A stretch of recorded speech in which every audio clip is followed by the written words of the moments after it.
My dear friends, I am not here to give a big lecture. So is Millet's man Padma Shri Khadar Vali ji. But still we would like to hear him because every time we hear him, there is something new for us. I am basically a sick person.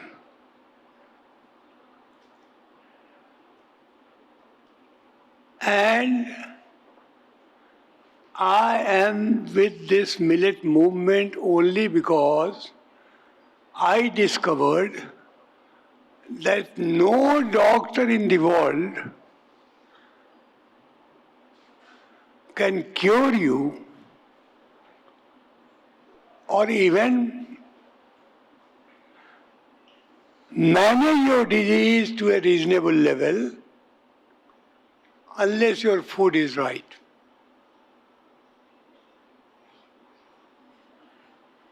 I got diabetes in 1975. One tablet, then 2 tablets, 4 tablets, 6 tablets, 8 tablets, 12 tablets, 16 tablets, then insulin, 5 units, 10 units, 15 units, 20 units, up to 50 units insulin per day. Still, diabetes was not controlled. Blood pressure was not controlled. And due to this uncontrolled diabetes and blood pressure, I got pneumonia and my both kidney failed.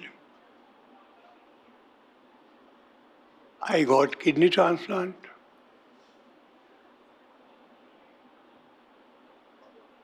But in India, very good care, very good doctors. But we being public life, we have lot of problems. Lot of people come to see us. And due to lot of visitors who came to console me and boost my morale,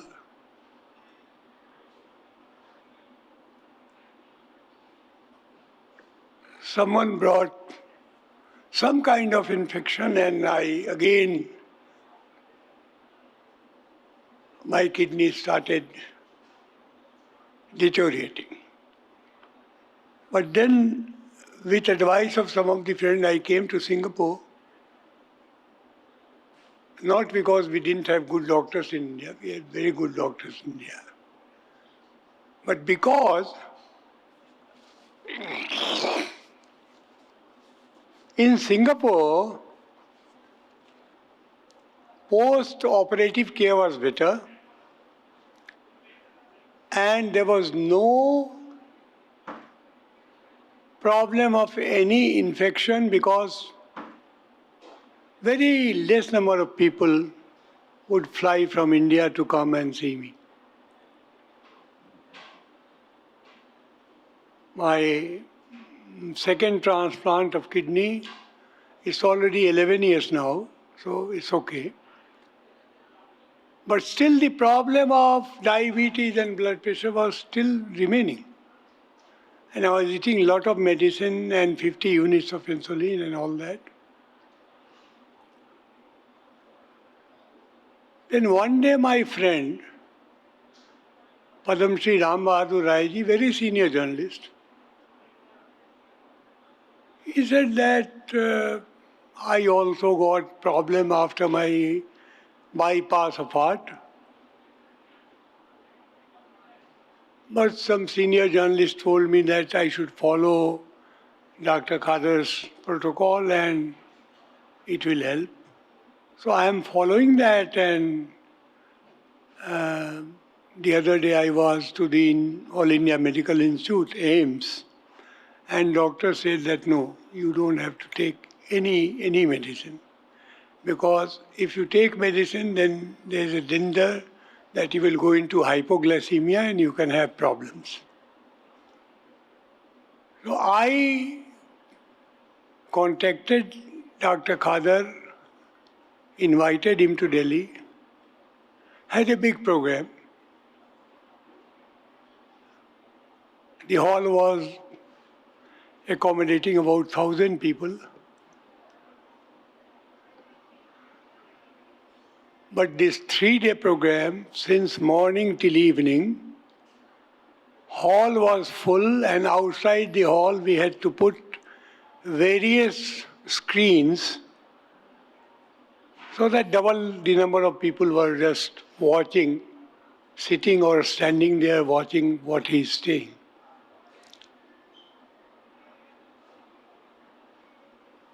I started his protocol on 5th of November 2023. Still 2 months to go to complete 1 year. I have left my insulin, reduced my tablets to the best extent, only to satisfy my doctor I have to take something. He said, no, you must take this. I said, okay, I will take. From 113 kg, now I am 78 kg. And my old friends of Singapore, they know that my activities, energy level and everything has improved. This is why. Only by using right food practices. We never had, not only in India, anywhere in the world, we never had any other grain excepting millets to eat.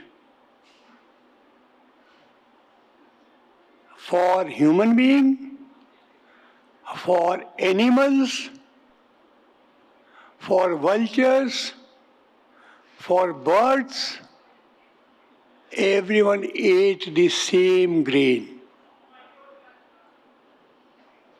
After Second World War, when lot of bomb-making material of billions of dollars was stacked unused, and the Western world was worried how to use them, what to do them. Some of the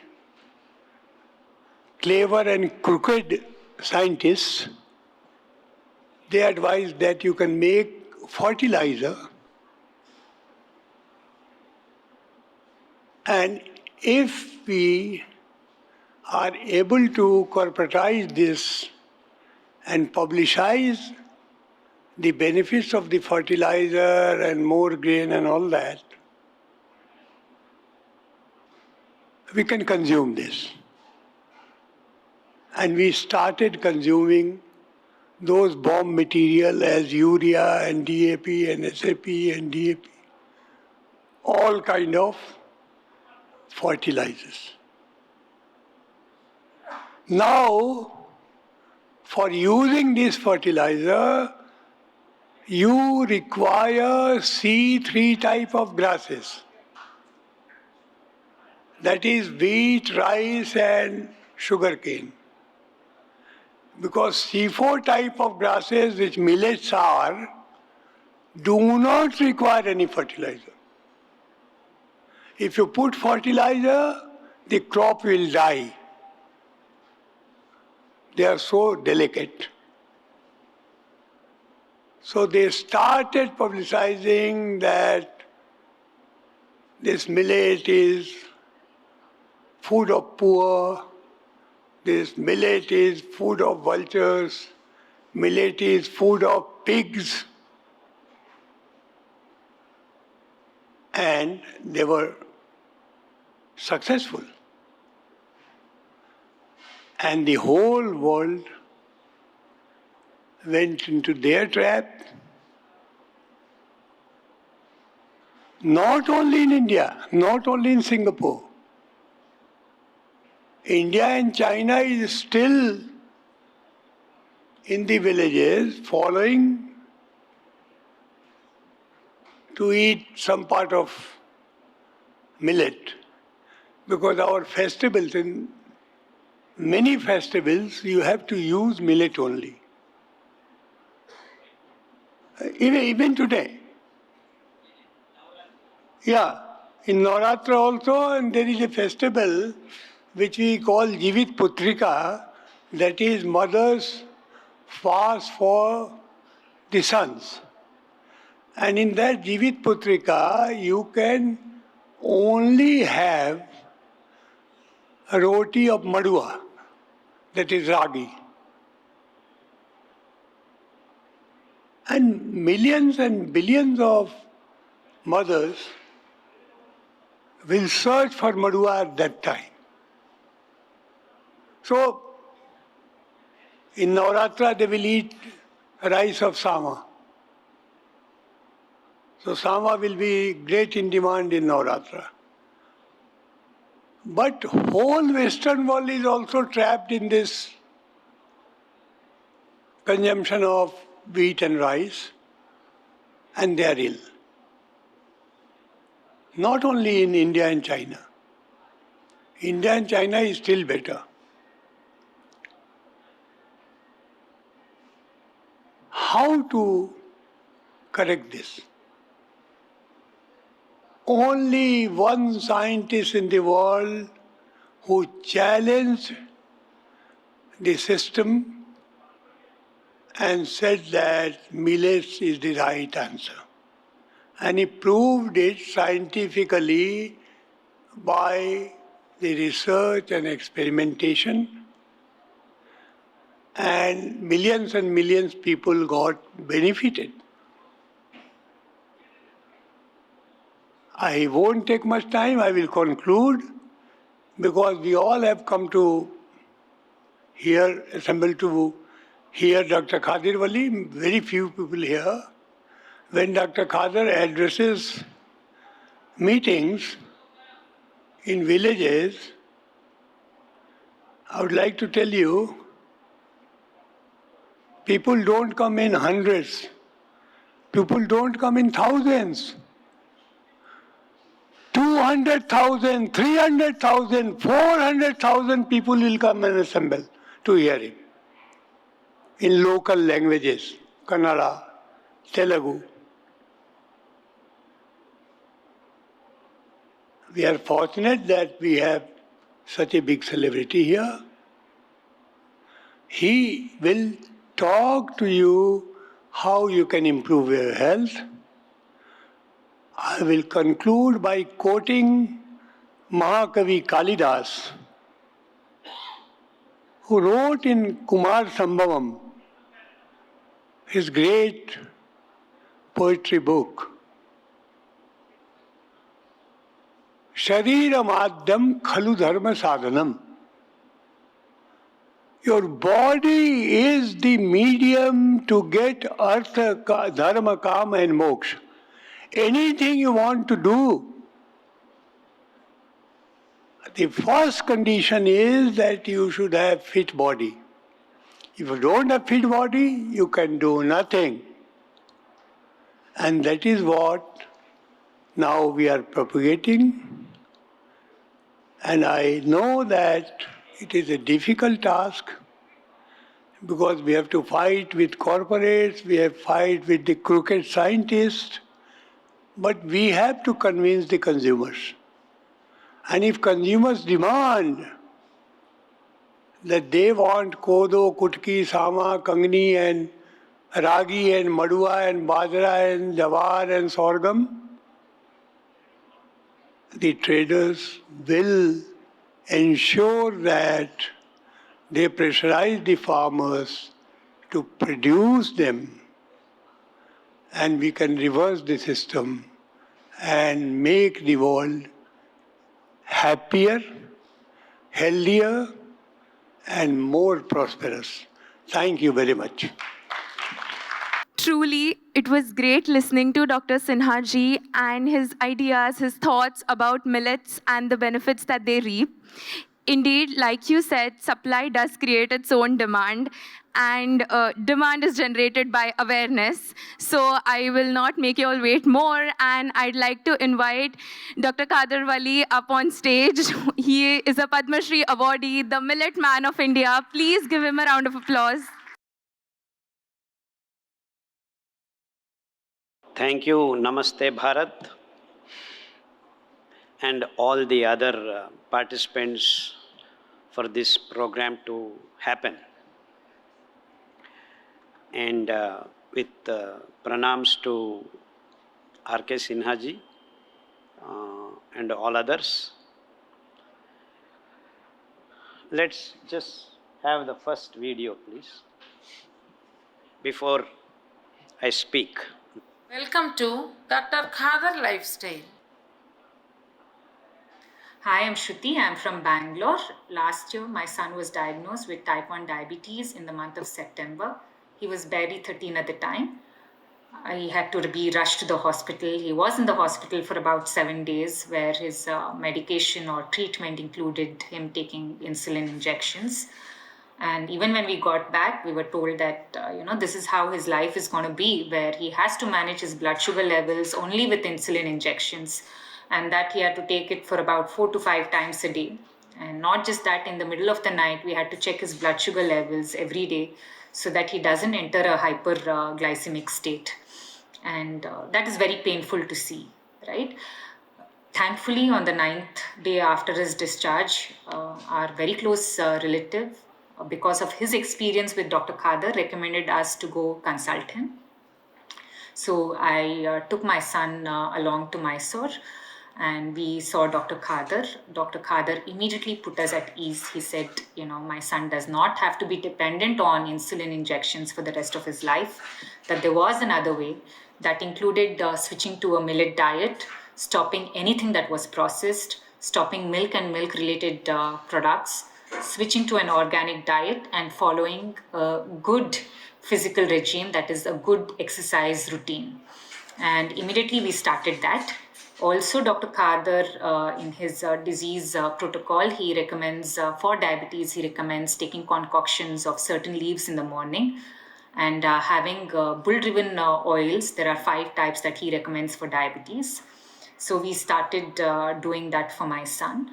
And in a week's time, we could see how his insulin dosage had to be reduced, right? For every meal, in fact, we had started giving him lesser and lesser because his blood sugar levels were getting controlled with lesser dosage of insulin. And believe it or not, at the end of 1 month, we could, stop his medication completely. He was just managing it with whatever Dr. Khadar recommends, with the millet diet, with drinking the concoction of certain leaves, with the bull-driven oils, and following a healthy regime. So we are extremely indebted to Dr. Khadar for his timely help. We are grateful to him because he's been our savior. And I recommend that everybody follow Dr. Khadar's protocol. Even if you're healthy, please switch to a millet diet. Stop eating gluten and rice, because it does more harm than good to our bodies. All of us at home eat whatever my son has to eat to manage his health, and that is great support when you do that. And we can see the difference even in our health. So thank you again, Dr. Khadar. You've been our savior, as I've mentioned time and again. And I recommend that everybody follow a millet diet to stay healthy, to stay stronger, and to be happier. So, the whole world, all the hospitals in the world have declared diabetes is a manageable disease. And type 1 diabetes, there is no way you can do anything about it. So young boys and girls have to start taking insulin, and sooner or later they reach the complications that R.K. Sinha Sahab explained to you all. And it has been 30, 40 years all over the world. There is no escape from this routine of going to doctor, taking tablets, insulin, and then one or the other organ getting disturbed, retinopathy, neuropathy, dialysis, this is the routine. And we call this science. Amazing, isn't it? Amazing. And you have been increasing the multi-specialty hospitals in leaps and bounds. So if your science was right, we should have been decreasing the number of patients, and then doctors should be actually eliminated from this planet Earth. That should be the objective of a real science. Are we doing that? It's the other way around. That means the science is not right.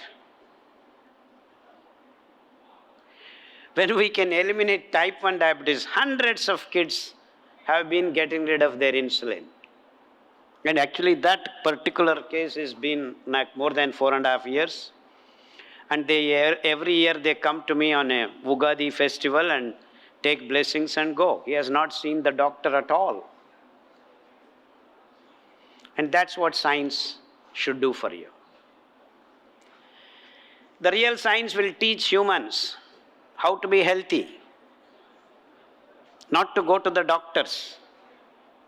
Doctors are there to help us, but then not to put us in the routine rut of taking tablets, taking scans, MRI scan, PET scan, CAT scan, and whatnot. So here we have the food that can heal you. And doctors, I will also not take much time, 45 minutes, 50 minutes, though I have been working on millets for the last 30 years, and we have so much content that 3 days, 5 days, 7 days are also not enough for us to go into the minute details of how things work. But in short time, I will let you know the essence of what millets are.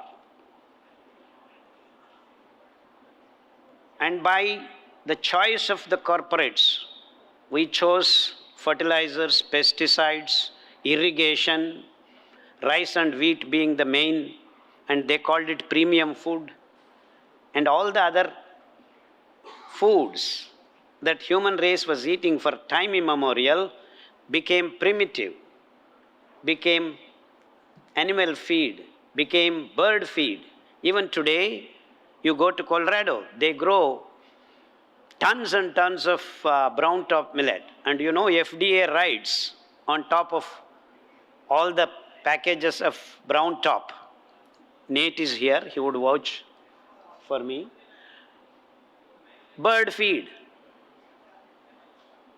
So now this so-called apex body of science, FDA, describes brown top, one of the most wonderful grains that can heal you of all the modern day diseases. 90% of your diseases can be healed by just brown top millet alone. Millet alone. Here we have the apex body of science describing it as bird feed. And all over the world, people follow the trot. Everyone thinks brown top millet is for birds, we should not eat. You see the choices that the corporates are making for us, and making you sick, and then making you go to the hospitals. So the whole human race now thinks health is in the hospitals. In its true sense, in fact, you have lost your health in the kitchen and you are searching for it in the hospitals. And what are you getting in the last 50 years? You are getting the tablets, you are getting the scans, and your money is transferred to the companies. And nothing else is happening in the last 50, 60 years. Do we have any freedom? Freedom to be healthy on this planet? No more, because even the tribal people Whoever started eating rice and wheat have developed hypertension, have developed diabetes. Now in India, the big cities are fighting for capital of diabetes, capital of cancer, capital of CKD. Does that sound human race is leading a scientifically planned life? No. It is leading corporate dictated, business oriented food, and the food is in fact poisoned to create diseases. Even if you eat the most organically grown rice and wheat, you will still be sick, because the nature of the grains does not allow the homeostasis of the blood to be maintained. Unless the homeostasis of the blood is maintained, you will never ever be healthy.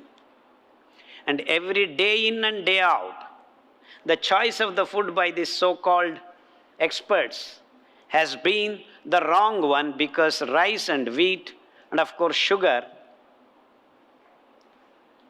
absolutely disturb the homeostasis of the blood each and every time you consume this.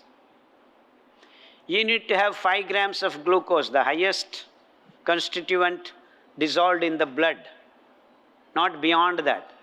If it goes beyond that, your blood homeostasis is disturbed, pumping of the blood becomes difficult, then the thickness of the blood increases, then the sclerosis of various things starts happening, the heart gets blocked here and there, then you have hypertension, then you have heart blocks, then you have all this paraphernalia building up. This is where the most unscientific grains have been chosen, and we are generating sickness. This is a fundamental, basic need of the blood to be maintaining homeostasis. So by now the experts should have met in so many thousands of symposiums and meetings, have not come to this conclusion yet, even today. So the search began for me in 1991. What are the grains that can maintain the homeostasis of the blood?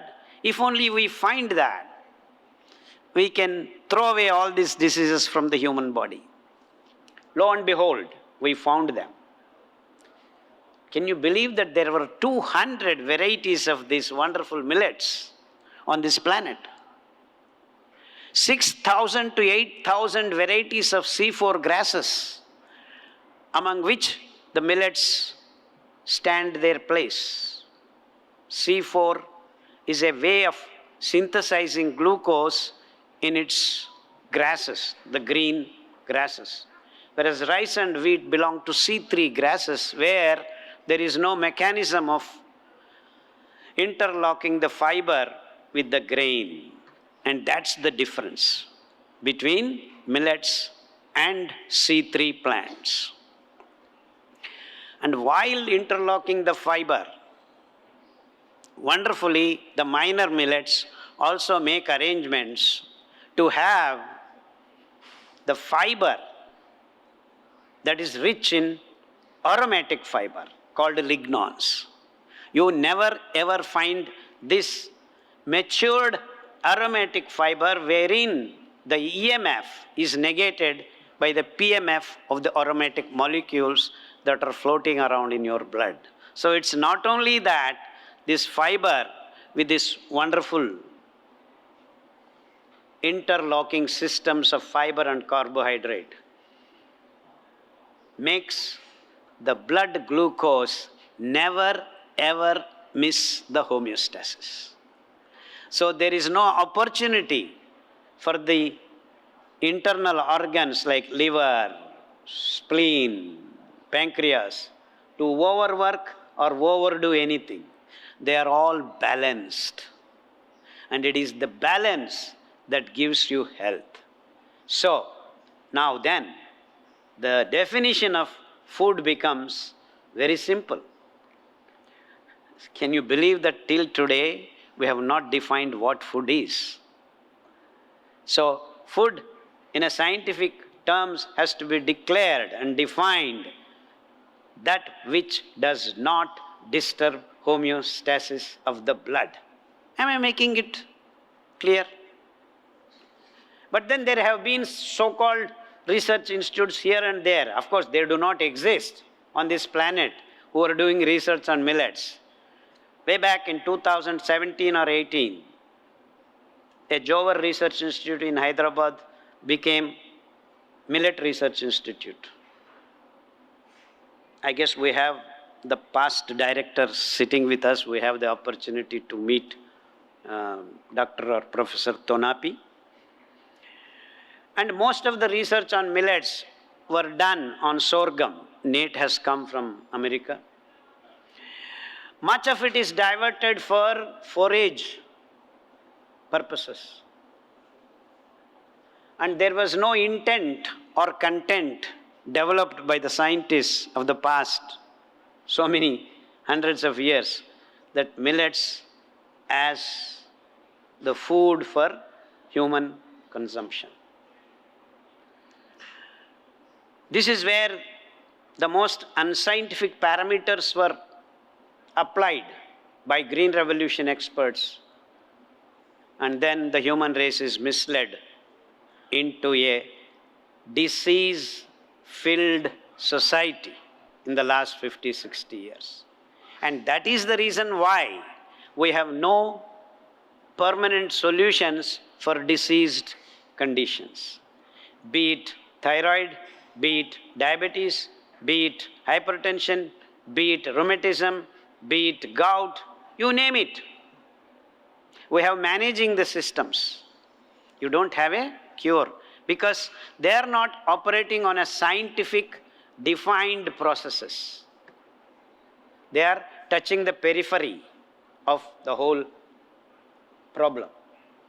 So the basic root cause of diseases is to eliminate the toxic materials which can make your organelles and organs dysfunctional over a period of time.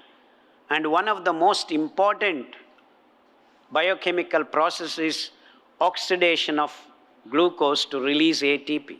This is called oxidative stress of mitochondria. If there is no mechanism to reduce this oxidative stress of mitochondria, you will eventually fall sick because the EMF accumulates and becomes a free radical, then starts damaging the organelles and the dysfunctional organs appear. By the time you recognize the symptoms, you are already sick. So if your food is right, we should be eliminating this EMF at the level of mitochondria, wherein EMF becomes a free radical. That means the leakage of this energy while making ATP, the battery of human energy, the biological energy. Glucose is chemical energy, biochemical energy. It's just like sun. Sun is unregulated, just burning and throwing the energy away into the space. Whereas mitochondria is a regulated release of energy into a battery called ATP. While doing that, there is a leakage of energy. Imagine now, of late, you have so-called bullet trains. Can you stand 5 meters away from the bullet train? No, because the leaked energy will suck you in. You have to be at least 100 meters away. And imagine the same train goes 30 kilometers per hour. You can actually trot and jog and climb there. That means the leakage is not there because there is not enough energy to move the train itself. In every tumbling down of electrons to make ATP, it is like a metro train. It's moving fast. You will be sucked in. So that EMF leakage is always present in each and every living cell, that not only human body, even animals, even bacteria. So this is where the disease originates, in the micro energy levels. What arrangements millets have to deal with this negative EMF is the aromatic pool of electrons sucking away and stabilizing, and to see that EMF does not transmutate into free radical. This is the science of cleaning, science of not allowing toxic morbid waste accumulating in your body. What a wonderful thing. On the macro level, you are not allowing the blood to become thick. At the energy level, you are seeing that EMF does not transmit it into free radical and then translate itself into toxic morbid waste. So from both ends, millets with its wonderful fiber interlocked with the carbohydrate, doing the job of eliminating the disease in two levels, at the energy level and the macro level. Hence, health is assured. Of late, everyone is giving guarantees. We will also give one guarantee. You eat millets, health is assured, guaranteed.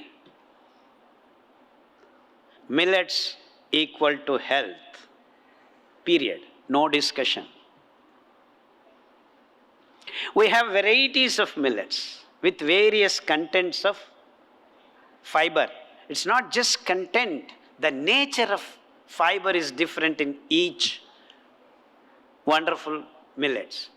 So back in 1991, almost all the millets were eliminated. In fact, little millet is known as African millet. Kodo millet is actually known as Himalayan millet.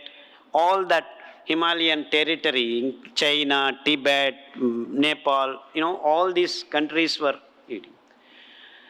Barnyard millet is actually known as that Gulf area, all that areas. Italian millet is our foxtail millet. That means the Alps and the valley regions of Italian mountains were found this foxtail millet. And of course, barnyard millet is known as American millet. They have eliminated that completely. So systematically, by design, these corporate companies have started eliminating these wonderful food grains, not only from your plates and from your kitchens, from the agricultural fields themselves completely. How sad. Because that's the only way left for the human race. I am cutting now the story short. That's the only way left for human race to reduce the carbon dioxide tonnage released on this planet right now is 10.4 billion tons of carbon dioxide from the agricultural industry and industry alone. And do you know the total amount of carbon dioxide released per year? It is 14 billion tons. So out of which 10.4 billion tons is by agriculture industry. What is this agriculture industry? You build dams, topsy-turvy your mountains, mining, build big dams, store the water, irrigation, grow what? Rice, wheat, sugarcane. Quadrillion liters of water is used by sugarcane industry alone. Why do you grow sugarcane? To eat sweets. This man is telling like this. Now you come to Bangalore, Terminal 2 airport, one of the most beautiful airports. You enter. You have more than quarter kilometer of liquor shops. inviting you. Sugarcane is produced all over the world. The Florida, the California have lost their aquifers to produce this sugarcane. And India alone is producing 88 lakh tons of sugar per year. Half the water of our rivers is consumed by sugarcane production. And the remaining half, rice and wheat. So only 3.6 billion tons of carbon dioxide is released into the atmosphere by all the other activities of human race, and the agriculture industry alone produces 10.4 billion tons of carbon dioxide. Now all the environmentalists are running hither and there saying that we need to have green energy, solar energy, this energy. All that put together, the problem is not going to be solved unless you stop eating rice, wheat and sugarcane. What are you talking, Dr. Khadar? What else to eat? We don't have grains because the world produces 800 million tons of rice, 800 million tons of wheat, 1,600 million tons of soybean, 1,600 million tons of corn genetically modified to produce animal feed. And then this animal feed is fed to 92 billion pigs per year, slaughtered every year. 130 billion cows every year. 280 billion chicken every year. And 300 million tons of eggs every year. And each and every kilo of meat takes 50,000 liters of water.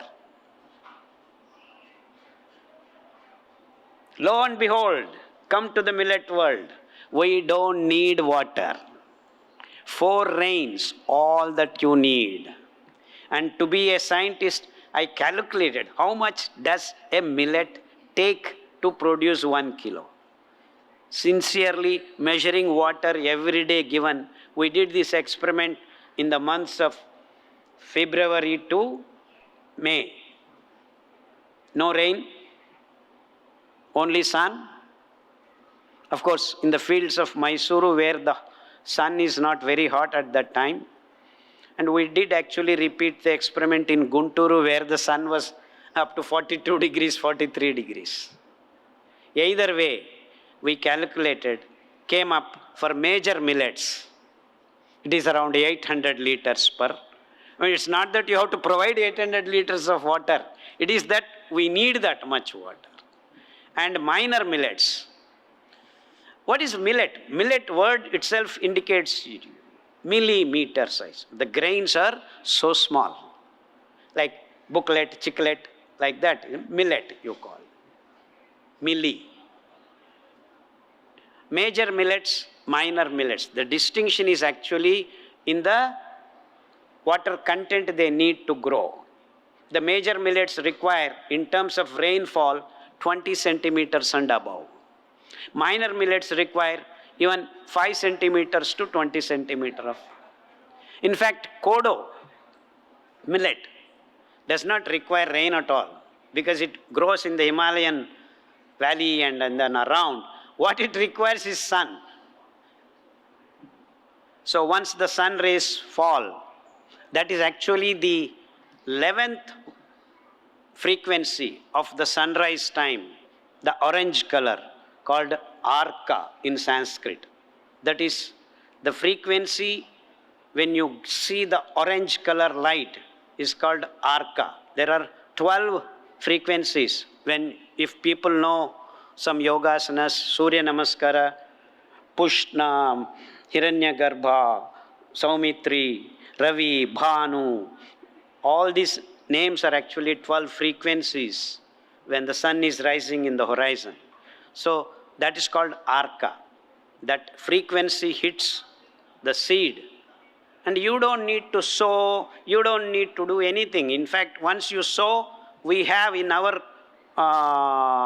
field harvested 4 times, sowing once. So while you harvest, you just allow certain grains to fall. Next season, when the sun hits, when the rain comes, it will grow. So you have almost eliminated work for you. So once you sow, it keeps on growing. In fact, I met a farmer who said they do not sow at all. They have been getting these millets, just harvesting only. Every season, go and harvest. Nothing else.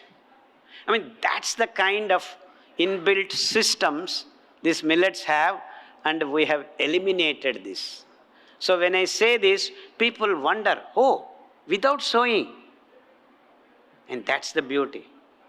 That's the beauty. So instead of doing research in that natural systems, we have eliminated that in the form of increasing the yields, hybrids, genetic modifications. And the real reason for this to be happening is to patent, to copyright, and take away the rights of the seeds of the farmers of the whole planet. This is in Hindi we call Shadyantra. And all the scientists are guilty in cooperating for this travel. This is how we traveled. You like it or not, this is what it is. So now, I believe it is responsibility of the same scientists to hand over the rights of the seeds to the farmers duly back.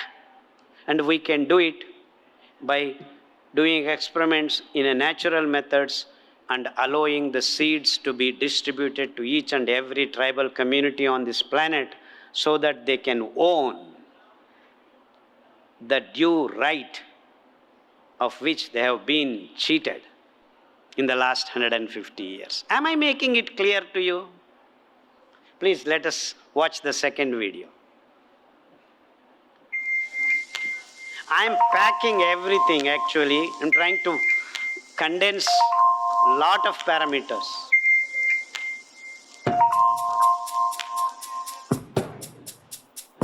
It is time we as a human race answered this question honestly. How can we put food on the table for all? In other words, ensure food security for everyone. We may use missiles to face threat from outside, but it is really food that comforts us in every situation. Having food on the table means we find the food that grows easily, is low cost because it can grow everywhere. That's easy and gentle on resources, that keeps us healthy. Food that can feed us today and many generations beyond. Ensuring food for everyone on the planet is also about food management systems used. What this means is who controls seeds and decisions like what to grow, how much to store, what is the plan for distribution, and how far the food travels. The thing to understand is whether local food varieties, grains, vegetables, plants are allowed to flourish, and farmers and local communities have an important role in deciding what they want to grow and eat. It is time we get concerned and ask if the food system is low cost, gives easy and quick access to food both in war and peace. Is it one that is sustainable? We can get answers very easily by looking at what we are eating and see if it checks off all criteria for food security.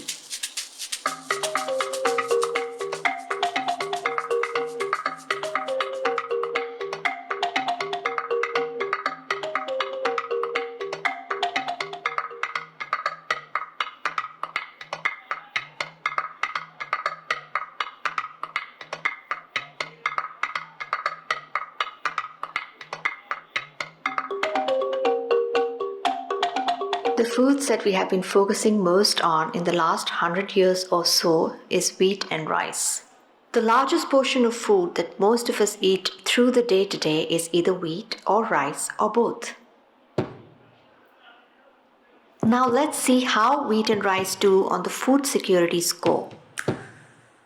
Wheat and rice use billions of dollars worth of pesticides and synthetic fertilizers. The reason why soil fertility has eroded worldwide, and we notice loss of taste in fruits and vegetables today. Wheat and rice are guzzlers of natural resources as well. Did you know that 8 to 10,000 liters of water is needed to produce 1 kg of wheat or rice? This is an important reason why water resources are depleted all across the globe. In India, in Punjab, the cradle of Green Revolution, there will be no water in 16 years to continue growing wheat and rice.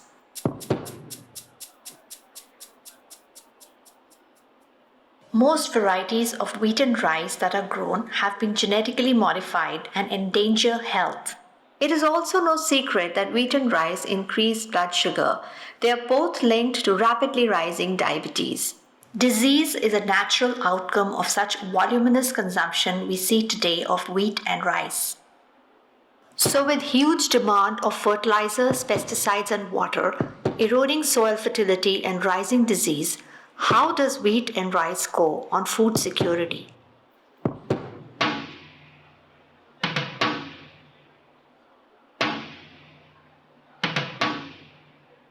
Now let's look at the management system that controls crops and farming practices. Today we have a central authority with policies that favor growing wheat and rice in select areas and shipping it everywhere. The centralized system has been pushing heavily farming of wheat, rice, along with corn and soy in the last several decades. Corn and soy farming is driven in large part by need for animal feed for the rising meat industry. Along with imbalanced crop choices, the food management systems are driving use of a well-known endocrine toxin, glyphosate, to put in both seeds and soil. The rising trend in farming of wheat, rice, soy and corn has gobbled more than 1 million square kilometers of land in the past 2 decades. Where did this land come from?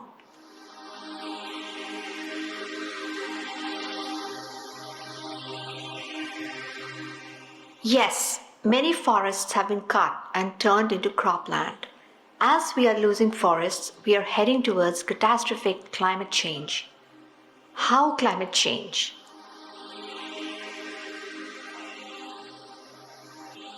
Because it is forests that primarily do the job of removing carbon from the air and storing it in the wood, plant matter, and under the soil.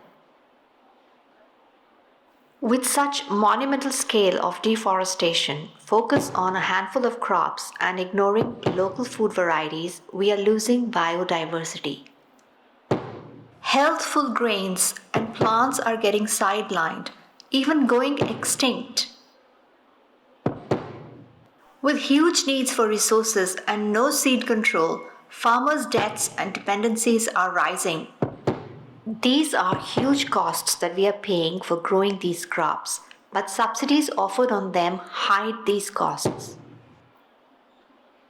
Storage is an impractical and expensive option. So with political instability or war, areas get shut off and become inaccessible for shipments from far-flung places.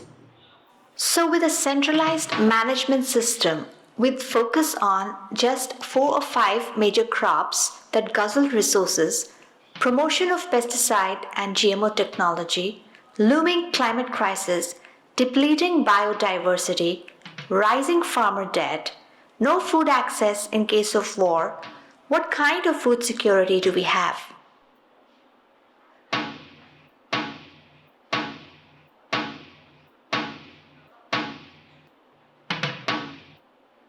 So how can we have food security? Millets, which are C4 grasses, is the perfect answer to food security. Padma Shri Dr. Khadar Vali's groundbreaking work for over 2 decades proves this without a doubt. Millets can grow everywhere.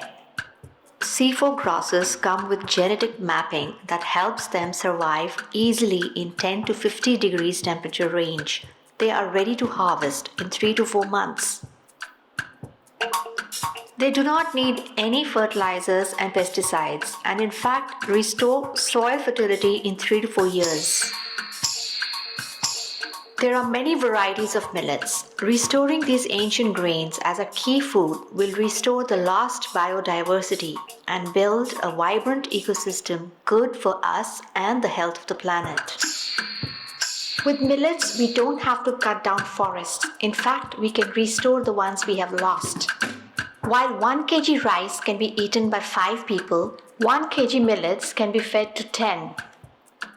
Millets are very light on water resources and need 40 times less water than rice to grow.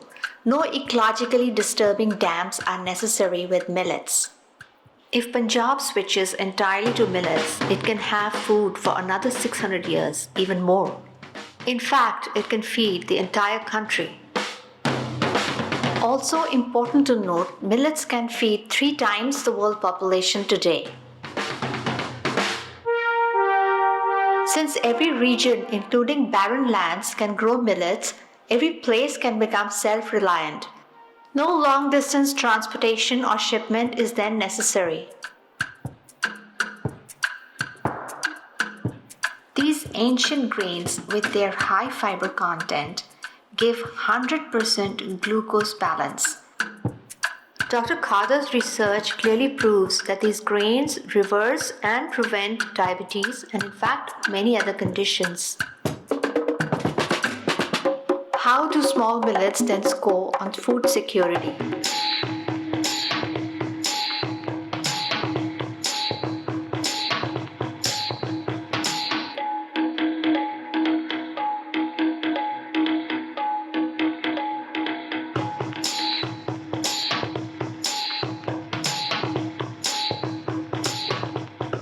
So what can we do? The answer is staring us in the face.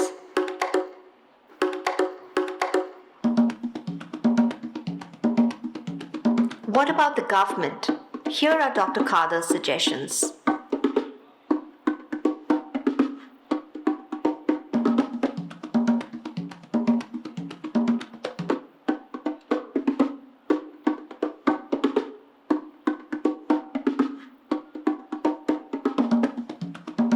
Missiles may protect us from outside, but millets is the answer to internal security and global hunger problem. They are our sustenance for the future, just as they were for several centuries in the past. If the hunger is taken care of, perhaps there may not be any need for missiles.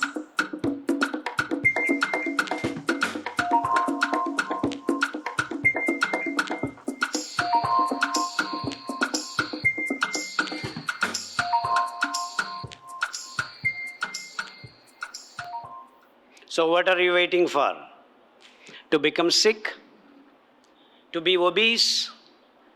To be your ovaries turned to PCOD with fibroids of uterus, running to gynecologists every month? What kind of life are we choosing? Because we have not been asking these questions. Because we are told that's the way it is. How nice. For whom? Not for the people, not for the planet, not for the living things that are living, the diversified systems on this planet. We have eliminated more than 60% of living things, not only on the soil, including the ocean. Penguin, a flightless bird, lives in South Pole, has cancer in its blood. That's because you are eating cheese, paneer, producing trillions of liters of milk on a yearly basis, feeding these animals, the animal feed that is producing cancer in South Pole penguin, which has no flight. So our toxic methods of producing the so-called modern food has reached a bird which cannot fly in the South Pole. That is the amount of pesticide residues that are floating, finding themselves in South Pole. And no scientist talks about these things. It is the food directly related to your sickness and the planet's disturbing conditions. And all the experts are talking on a peripheral basis. Millet, good for you, you can produce, because the integrated, the holistic approach of food, health, sickness, environmental viability, economic stability, food security, and above all, food sovereignty. Singapore can be totally food sovereign if only Singaporeans choose millets as their food. You can grow anywhere and everywhere. From airport to here, you are growing so many ornamental things. Just grow the millets. Enough for all of you. So many kilometers. So, we cannot grow food. Get it from elsewhere. Every place on this planet Earth can grow food, but we have decided that is not our food.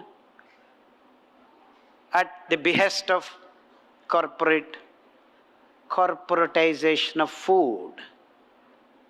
You need to decorporatize food, if not anything else. Only then you find solutions.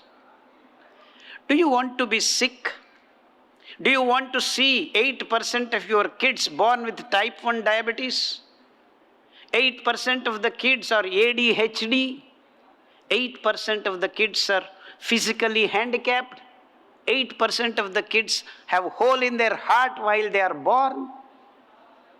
8% of the kids are OCD, obsessive compulsive diseases. They keep doing the same thing repeatedly, not getting tired of what they're doing because they don't know what they're doing.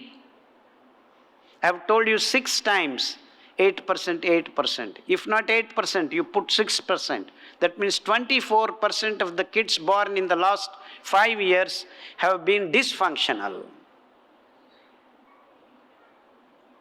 And it's all because the blood is not able to maintain homeostasis. And it's all because of rice, wheat, sugar. So, we have not really defined what food is. The definition, the structure, everything packed in small millets. God has made this not only humans' food for 84 lakh species on this planet. That's how millets can save the future generations. And it is our job, it is our duty, it is our responsibility that what we have spoiled, rebuild. I am not talking about rebuild the nations, rebuild the planet itself. So, it's not to cure your type 1 diabetes, it is not to cure your diabetes, it is not to cure your blood cancer. Kodo millet has in its fiber to clean up your bone and bone marrow. So once your bone marrow is clean, your blood itself becomes completely pure and ready to go on a daily basis. And foxtail millet heals you lungs and nerve system. Barnyard millet heals your liver, the so-called fatty liver, liver cirrhosis, jaundice, H1, what all these infections. HB, H1B, all these viral infections in the liver, and they are permanent for you. You cannot eliminate. All that things will disappear like this in a matter of 3 months to 6 months. That's all it takes. We have proven, shown in many diseased conditions. This is the booklet I am mentioning, The Science and Art of Living. Anywhere, anytime, anyone can heal themselves. And that is the definition of being scientific. Not only now, next 100 years, you can do. Just browse through, please, if you can. Just browse through. Go ahead. Yeah.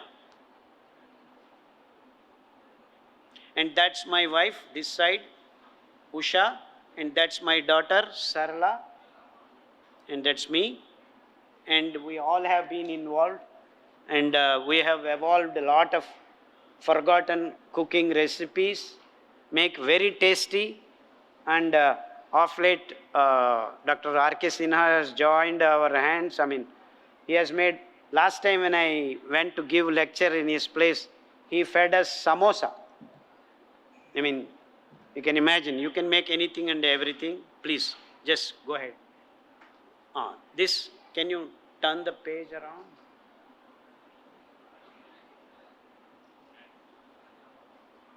These are the minor millets we have described in short in that booklet. What do you all get? Kodo millet, foxtail millet, little millet, barnyard millet, and sorghum, bajra. Pearl millet is fantastic for lactating mothers. You will have no problems feeding your baby.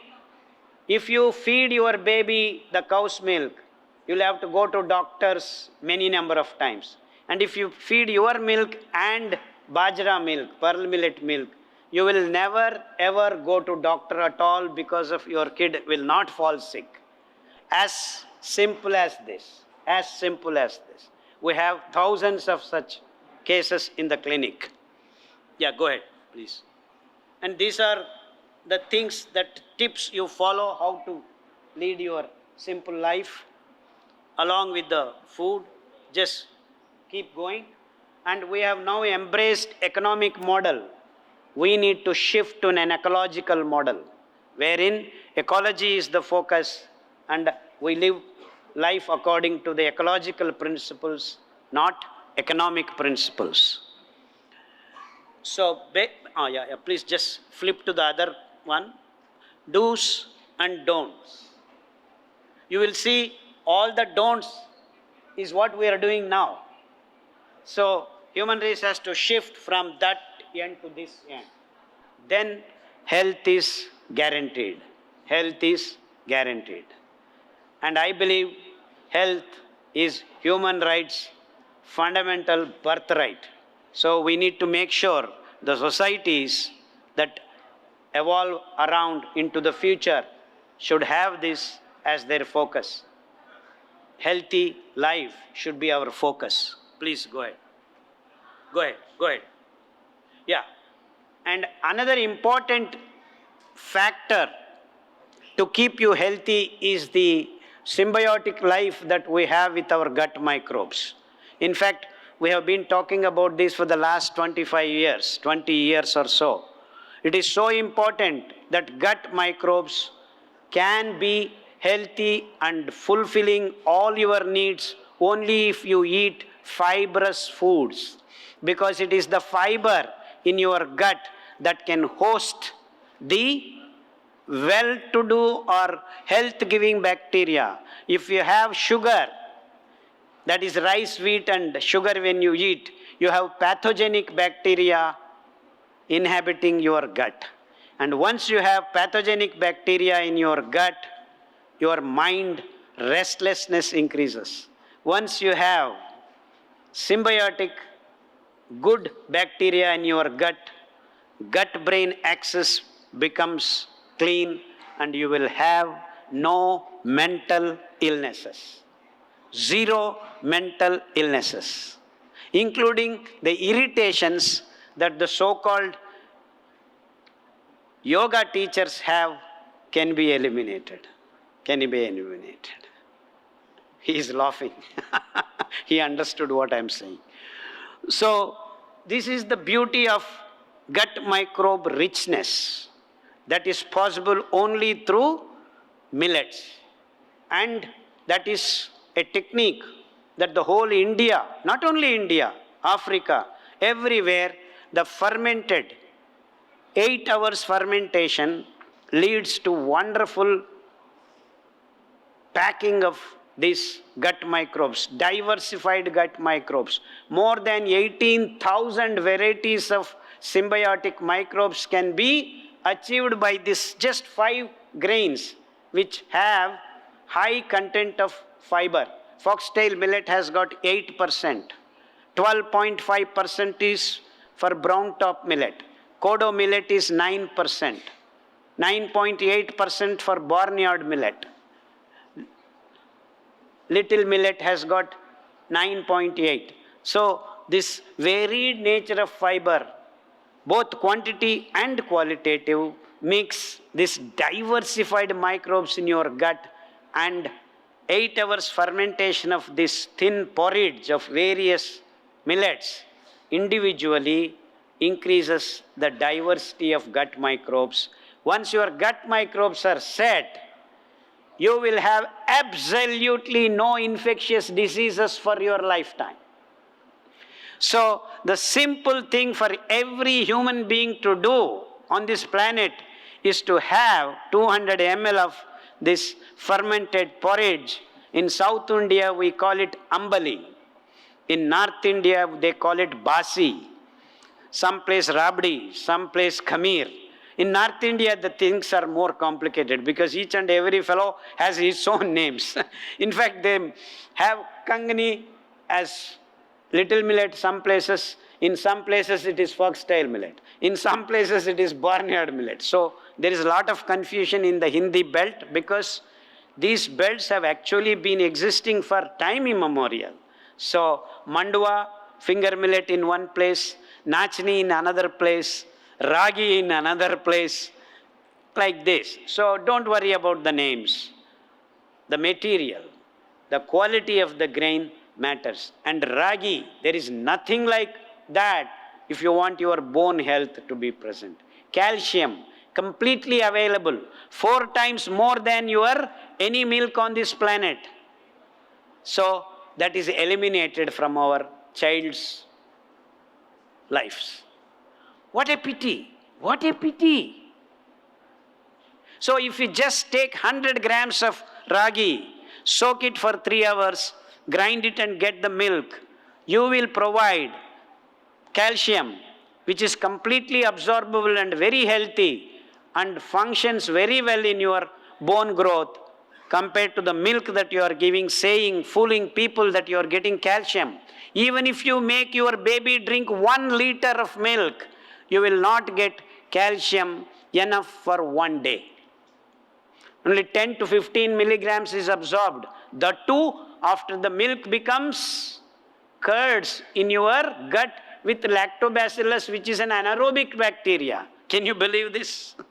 So, absorption is almost nothing there. Only the curds can give calcium to your bloodstream properly.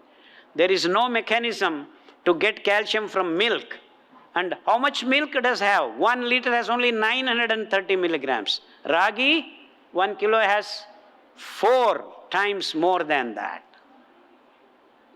You see, the nutritionists have never mentioned that growing babies have to be fed ragi.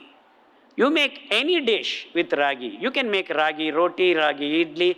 If you actually make cheese out of chana, you can feed ragi pizza and your growing baby. Of course, pizza, noodles, all these are only forms, but the main material has to be the right millet. So your babies can grow without any problem on calcium. And all the menstruating women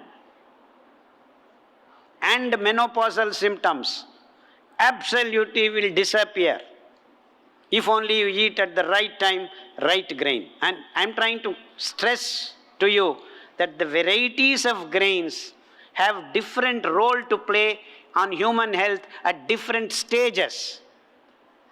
So this is the kind of research to be done qualitatively by the future generations, which I have attempted in the last 25 years. We have found a lot of clues wherein this wonderful nature of the quality and quantity of the fibers present in various millets has helped at various diseased conditions. So please go ahead, just flip. And this PDF, please download freely, read not once, twice, 100 times. You will eliminate disease in your families. Absolutely. And we also have touched upon oils that we are using. The refined oils are a big no-no. If I allow R.K. Sinha Sahab, he will talk to you about the oils for one more hour. He has worked a lot. He is working with Kolu oils. So, and the oils have to be always preserved in a porcelain or in mud pot or in a glass vessel. Never in any other containers because of photochemical reactions. The phytochemicals available in the oils, like your groundnut oil has got resveratrol, which the so-called wine industry keeps boasting that we have resveratrol in red wine. We have 18 times more resveratrol in groundnut oil. If only you produce the groundnut oil right. That means you don't need to drink wine. You only need to drink 2 spoons of groundnut oil for your baby. And old age doesn't touch you if you have resveratrol in your food here and there. And lo and behold, we have 10 times more efficient chemicals present in millet fiber. If resveratrol is a wonder drug for the allopathic fellows, we have 100 times more efficient chemicals in our millet foods. And that's what I want to drive home. So we are loaded with nutrition, we are loaded with detoxification, we are loaded with health, health, health. Nothing else, nothing else. So you eat puri of foxtail millet, no problem. The same puri, make it with atta or gehu. You have all the problems in the world. All the problems in the world. So eating puri is not wrong. Eating wheat puri is wrong. Eating ragi puri, eating foxtail puri, eating barnyard puri is good for you. And especially for kids, you need that lubricating oils because that's what is the raw material for the kids' brain to grow, kids' bones to grow, kids' fluids of the nervous system to grow. So it is the replenishing, because as they grow, they make the new, the replenishing regenerative systems have to be provided with the right raw materials, and this small booklet provides you all that nice replenishing healthy raw materials so that the kids grow well and the kids are born well. So in fact we have very interesting cases wherein the allopathy doctors declared that a couple had given birth to a mentally retarded kid. They said it is genetic and you can never give right baby to birth. And they followed, there is infertility protocol in this book. They followed, now they have a baby of 1.5 years old. She is as bright, as quick as anyone you can think of. So millets can actually clean up your genetic garbage also. So we have had that kind of work done. You can follow up in this book. And umpteen number of testimonials are floating in the social media. And I'm not interested in the testimonials.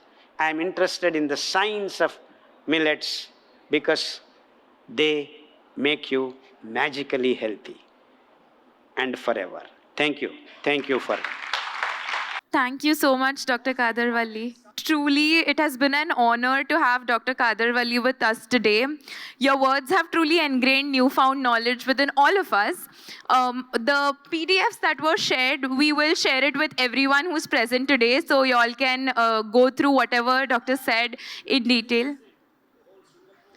Yes, we will share the PDFs with everyone. It is the sad reality that corporatization hasn't spared our everyday food too. Like you spoke about, the bumper crops, like they're called wheat, rice, they're extremely resource consuming, and we fail to realize that in front of the export value that they generate. But I think this is a good start, a good first step for all of us to embark on the millet way. And to foster the conversation further, we now have a panel discussion on strategies to accelerate the consumer demand for millet. And we have esteemed panelists from around the globe. So I would first like to welcome our first panelist and our speaker for today, Dr. Radhika, to come up on stage. Please give her a round of applause. With over 17 years of experience in food and nutrition across hospitals, wellness centers, academia, and research, Dr. Radhika has made significant contributions to promoting healthy eating and nutrition education. She's a recognized nutrition education expert, and her key achievements include the development of healthy eating and living index for adolescents under an ICMR-ICSSR research project, and collaboration on the front of pack label study for pre-packed processed foods with ICMR NIN Hyderabad. We welcome Dr. Radhika. Namaste everyone. It's an honor and it's a privilege to be among the legends like Khadar Vali sir, Tonopi sir, and Nate Bloom. Thank you so much for this wonderful opportunity. Can I have the slides, please? So my perspective here, sir has already spoken about the medical nutrition therapy, about how it works, how millets work for various diseases. My talk here is primarily on millets on the midday meal plate and how it can boost the nutrition and what is the acceptance in India's school meals. Now, as you can see here, sir mentioned about ambil. Now, ambil is also a prasad which has been offered to the deity goddess in Gauri Pujan, and it is made out of jowar. In Ayurveda also, if you see, I'm giving a reference of sorghum, I'm giving a reference of jowar over here, which is actually sweet as per the rasas, and it is also astringent as per the rasas, and it is easily digestible. So jowar is something which can be introduced into the midday meals definitely because it is easily digestible as well. And also, apart from the Ayurvedic perspective, if you look at the nutritional science, it's a powerhouse of micronutrients, iron, calcium, potassium, and phosphorus, and it also contains the B complex vitamins. It has a good amount of phytochemicals. I think sir has already spoken about a lot of things, so I will not go into the details. Can we have the next slide, please? I would like to mention here about as sir has mentioned about the globally how the dietary patterns have transitioned. And if you see here in the pattern third, because of the industrialization, this is Popkin's model, which we as academicians always follow, where the starchy diet is there, which is primarily wheat and rice based. And here we have replaced our own millets as we saw traditionally as per the cultural significance. And I think if you look at the pattern 5, where we need the societal or the behavioral change, here we need to reintroduce the millets in every form. And why not to start with the school meals? I know there is, the sofas are kept here, but never mind. There is a research gap. Though a lot of work legends like Khadar Vali sir have been doing and also the Millet Institute has been doing, we know that the millets need to be culturally acceptable because of the globalization and the industrialization. We also need to understand the gaps. We need a good amount of research to tell us that it actually helps with the physical growth, cognitive development, and what is the micronutrient deficiency status when we are consuming the other grains. We basically need the diet diversity over here. Cultural diversity and sensitivity is something that we need to take care of. We also need an awareness on our Indian healthy food plate, as we see. It has to be cost effective, because now what we see is if I go to an organic store and when I buy millets, they are much costlier than the wheat and the rice that I'm buying. Food safety and the processing technologies, we know that there are also aflatoxin contamination, which is very common in millets. That has to be taken care of. We also need a very good shelf life studies. We need the acceptability studies. And we, of course, need the education and the behavioral intervention, especially for schools. And I'm very happy to see that the international schools here, which performed, are actually promoting in Namaste Bharat the culture of India, and I'm sure millet is also one of them. So we need a very strong monitoring and evaluation systems, which is actually tackling the nutritional outcomes. We also need to see what is the food wastage when it is millets being consumed, and also what is the satisfaction of the child and how it is actually leading to the satiety when the child is eating foods. Now, this is Millet Minds. This is basically a nut beam model which has been used for food literacy. Now, if you see, we need the millet literacy, we need the functional, interactive, and the critical food literacy here. As you can see here, we need people to understand what is the millet information. We also need the cognitive skills to actually comprehend this information in the right way, forgetting about the fads and the fallacies associated with it. And we also need a very good participation in nutritional studies which are promoting good health. It is very well connected also with the SGDs, like SGD 2, SGD 3, and SGD 12. This is just a model that I would like to mention, that we have done a food survey to understand the food preferences, the food patterns associated with millet in Sonori village.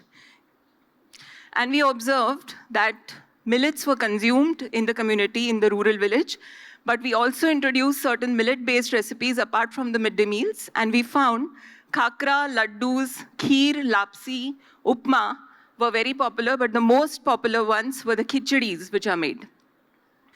Now, this is not just the introduction into the midday meals, but we also need a very strong intervention with respect to nutrition education. So this is a Nutri Pathshala model, which we have developed, where the schools have a room dedicated on nutrition, and we also have Arogya clubs. So courtesy the Hansa project, Harvest Plus, and also our university, Symbiosis International University.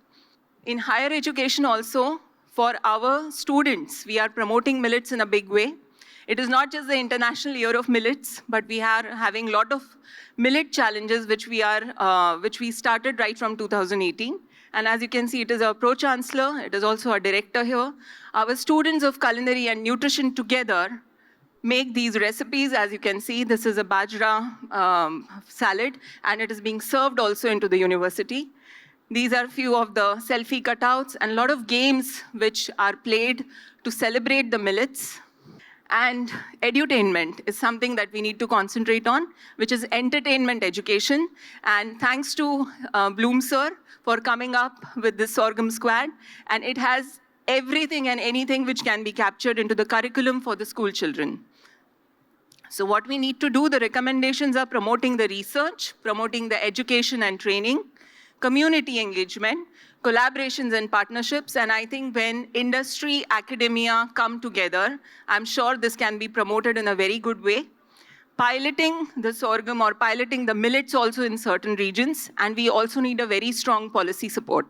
So it is not just the bottom to up approach, but also the top to bottom approach which has to be followed. So with this, I have made my point that how we can actually incorporate millets into the midday meal schemes. We have to cater to the taste because it is foremost. We need to understand this. And I would like to thank Bloom sir. I would like to thank Purnima ji Kamath for giving this opportunity. My director sir, who is instrumental in also promoting millets, and also the Harvest Plus AgroZ team, and my SCANS team, and my wonderful students who have been doing a lot of millet promotion since they have joined the master's program. Thank you very much. Thank you so much.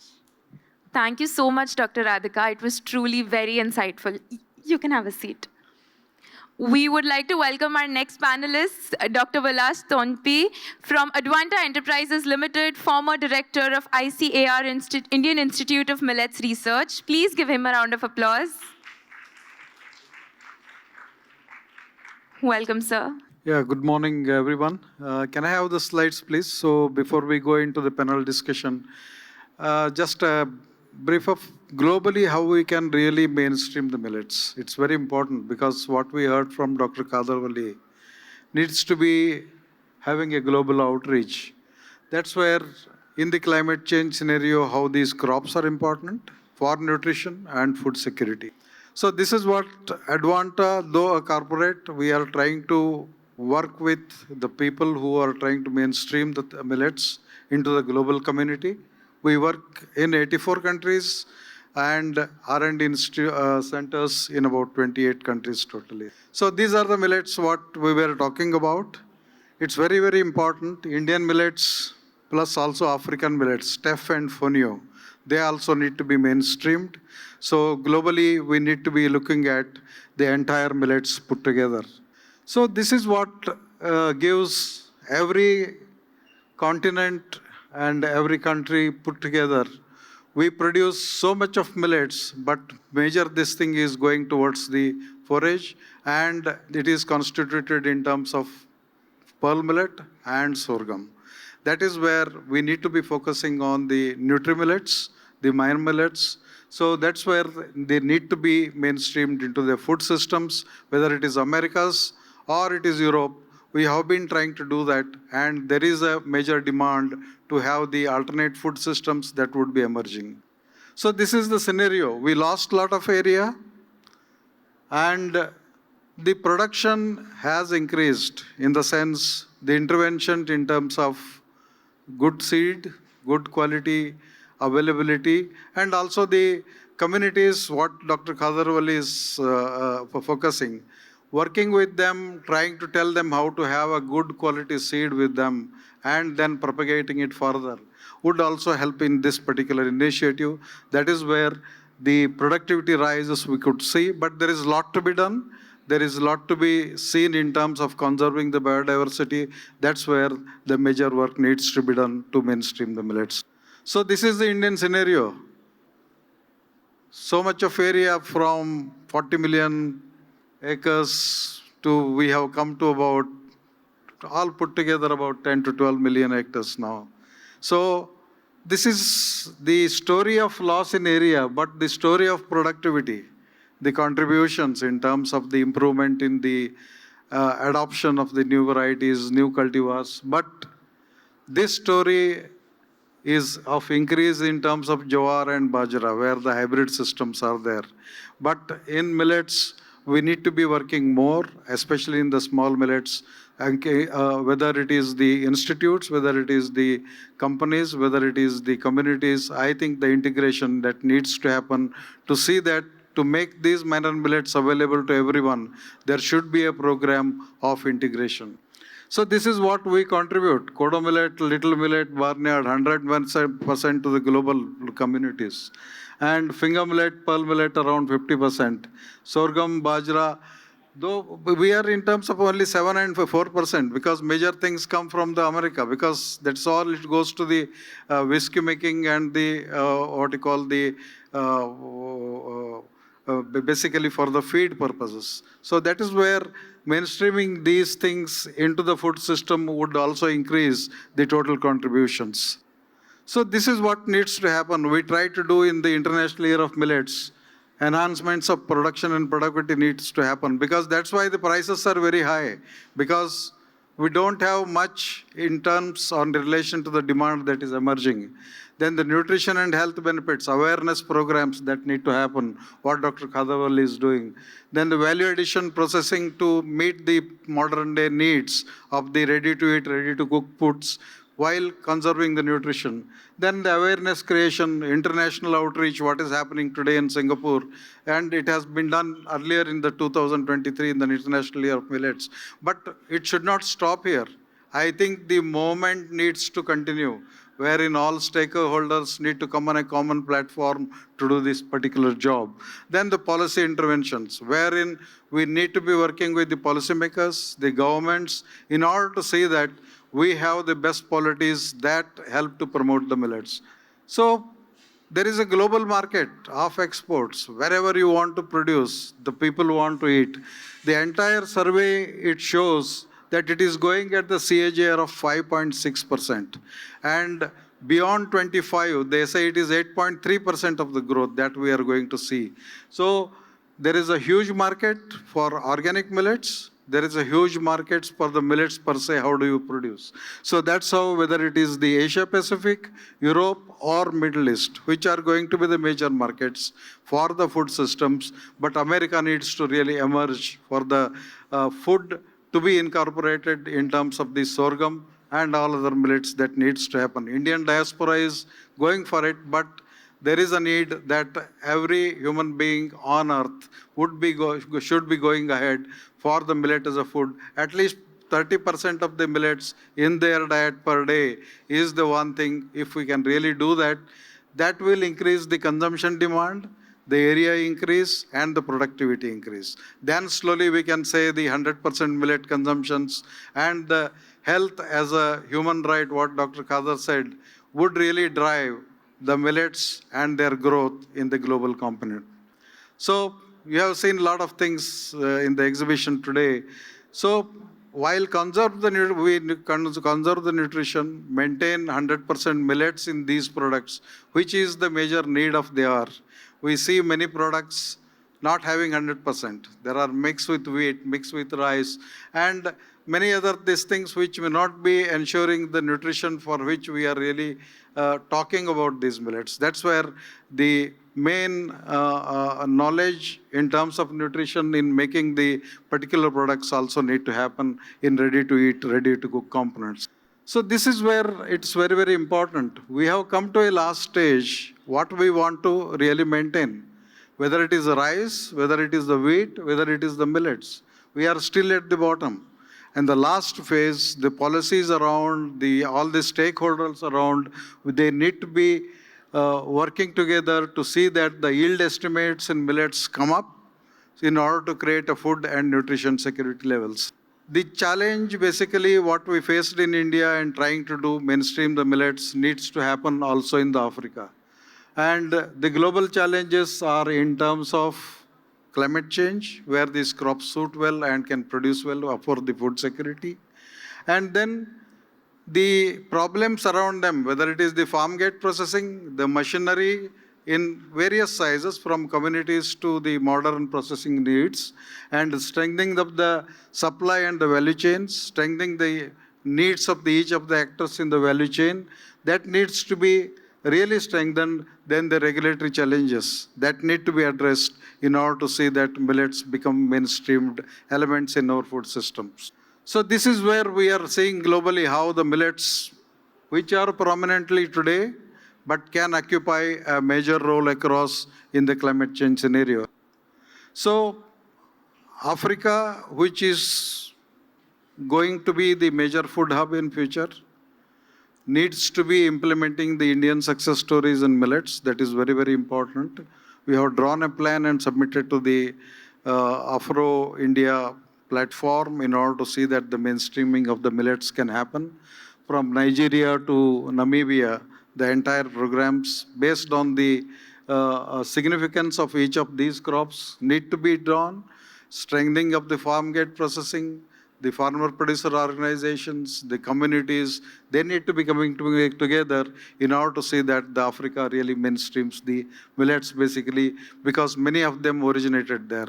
So that is what is the very, very important aspect. So this is where the success stories of some of the Indian states, how they promoted in terms of policies, whether it is Odisha, whether it is Karnataka, whether it is the Andhra Pradesh. I think these are some of these policy elements that need to be incorporated in Africa and in the countries where they are not been mainstreamed further. So this is what finally we need to improve the supply side factors in order to see that millets are available at a reasonable price to everybody. That is very, very important. Demand side factors, in order to increase it, we need to have more awareness on the health benefits of millets. Price factor, because when we improve the supply side, definitely the price factors will come down. We need to be working on that. Policy factors are important. All the policy components will determine how demand side we increase it. Then the others basically export competitiveness and all other things we need to be really working on. With this, I stop here. And thank you very much for the opportunity. Just wanted to say globally how we can mainstream the millets. So thank you very much, sir. Thank you so much, Dr. Valas. It was truly very insightful, and a big thank you for sharing the local names of these millets, because I think all of us have come across all these millets in different names, ragi, nachni, varai, but mapping the English names to their local names was truly very helpful.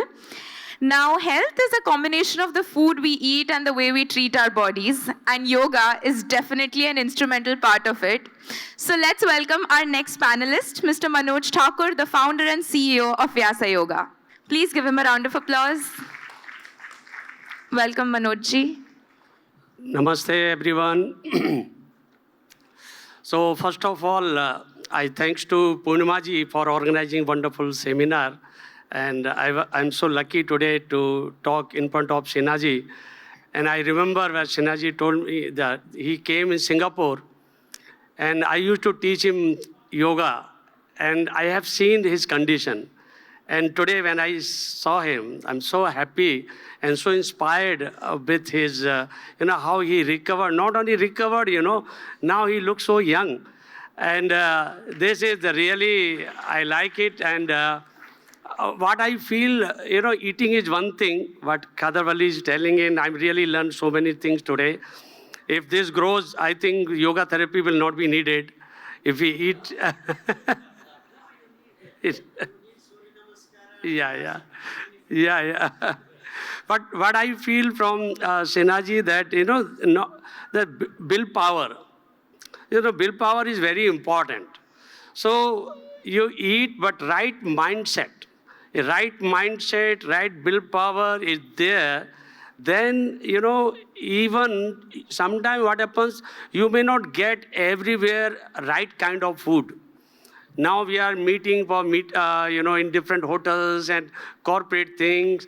So how you manage yourself?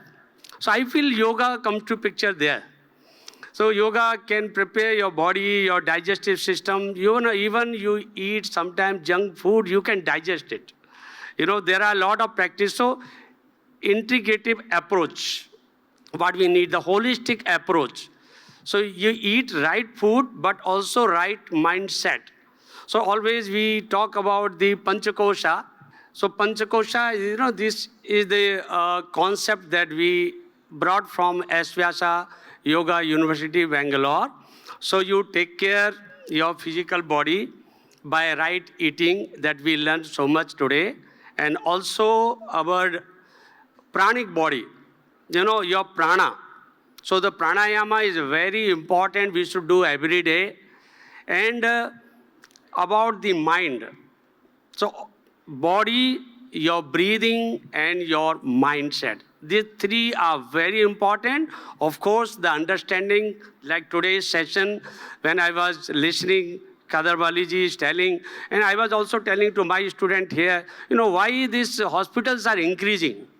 Actually, when we are growing scientifically and so many things, the right way it should reduce. So I listened from you also today, so I was so happy to see that. It should come down actually, but it is increasing day by day. So we have to make sure that, every day, the daily routine is called Dincharya in Ayurveda. It's called Dincharya. So Dincharya should be correct. Yoga can help there, and a lot of things mentioned in our Ayurveda and yoga. And this Dincharya is so old, thousands and thousands years before our Dincharya should be. But nowadays I see the scientists, they are getting Nobel Prize on it. They call it, just change the name, it's called circadian rhythm. Just change the name, they got Nobel Prize. Nobody knows, Dincharya not good. So Dincharya, these are the very basics. If your routine is not good, you don't even sleep, don't rest, then even you eat good, I'm not sure whether you can be healthy. So mindset is very important. Your daily routine is very important. And just I will close my. Just I will give you 1 or 2 points here to keep your digestive system good, because you may not get millet everywhere at this time, So I will suggest, please practice yoga regularly. And these are the few things I will tell you. My digestive system was not good when I joined yoga. I was having a lot of constipation, and just one practice called Agnisara Kriya cured it. One practice only, Agnisara Kriya. So you can learn Pavan Muktasana, you can learn Ardha Matsyendrasana. Sometimes you can clean. Mandukasana. And cleaning, once in a month, you can clean your system by Sankha Prakshala. They are very simple kriyas. So you can go to yoga center and learn. And relaxation, very important. Which one, sir? Malasana. Malasana. Very good for digestive system. Also for diabetes, also very good. Yeah. Yes. Yeah, sir. Elimination. Yes. Malasana. Okay. And rest, very important, the Savasana. With this, I will close my session. Thank you very much. Thank you so much, Manoj ji. We would now like to welcome Mr. Nate Bloom, the founder and CEO of Sorghum United, who's also going to chair the panel discussion that we're going to have now. Welcome. Thank you very much. I'd like to ask all of our panelists to come up on stage, please, all of our presenters. So Dr. Khadar, Dr. Vali, Mr. Thakur, Dr. Tanapi. And for the sake of time, because we've had really great presentations, but we want to stay on time for our next folks here, we're going to limit, Dr. Tanapi, please, we're going to limit it to 1 question per panelist. And we'll take a couple from the audience, and then when we're finished, if you have more questions, we'll make sure that our panelists are available off to the side. We want to be respectful of the next people up. So please have a seat. Dr. Khadar, was it something I said? I introduced her and she walked away.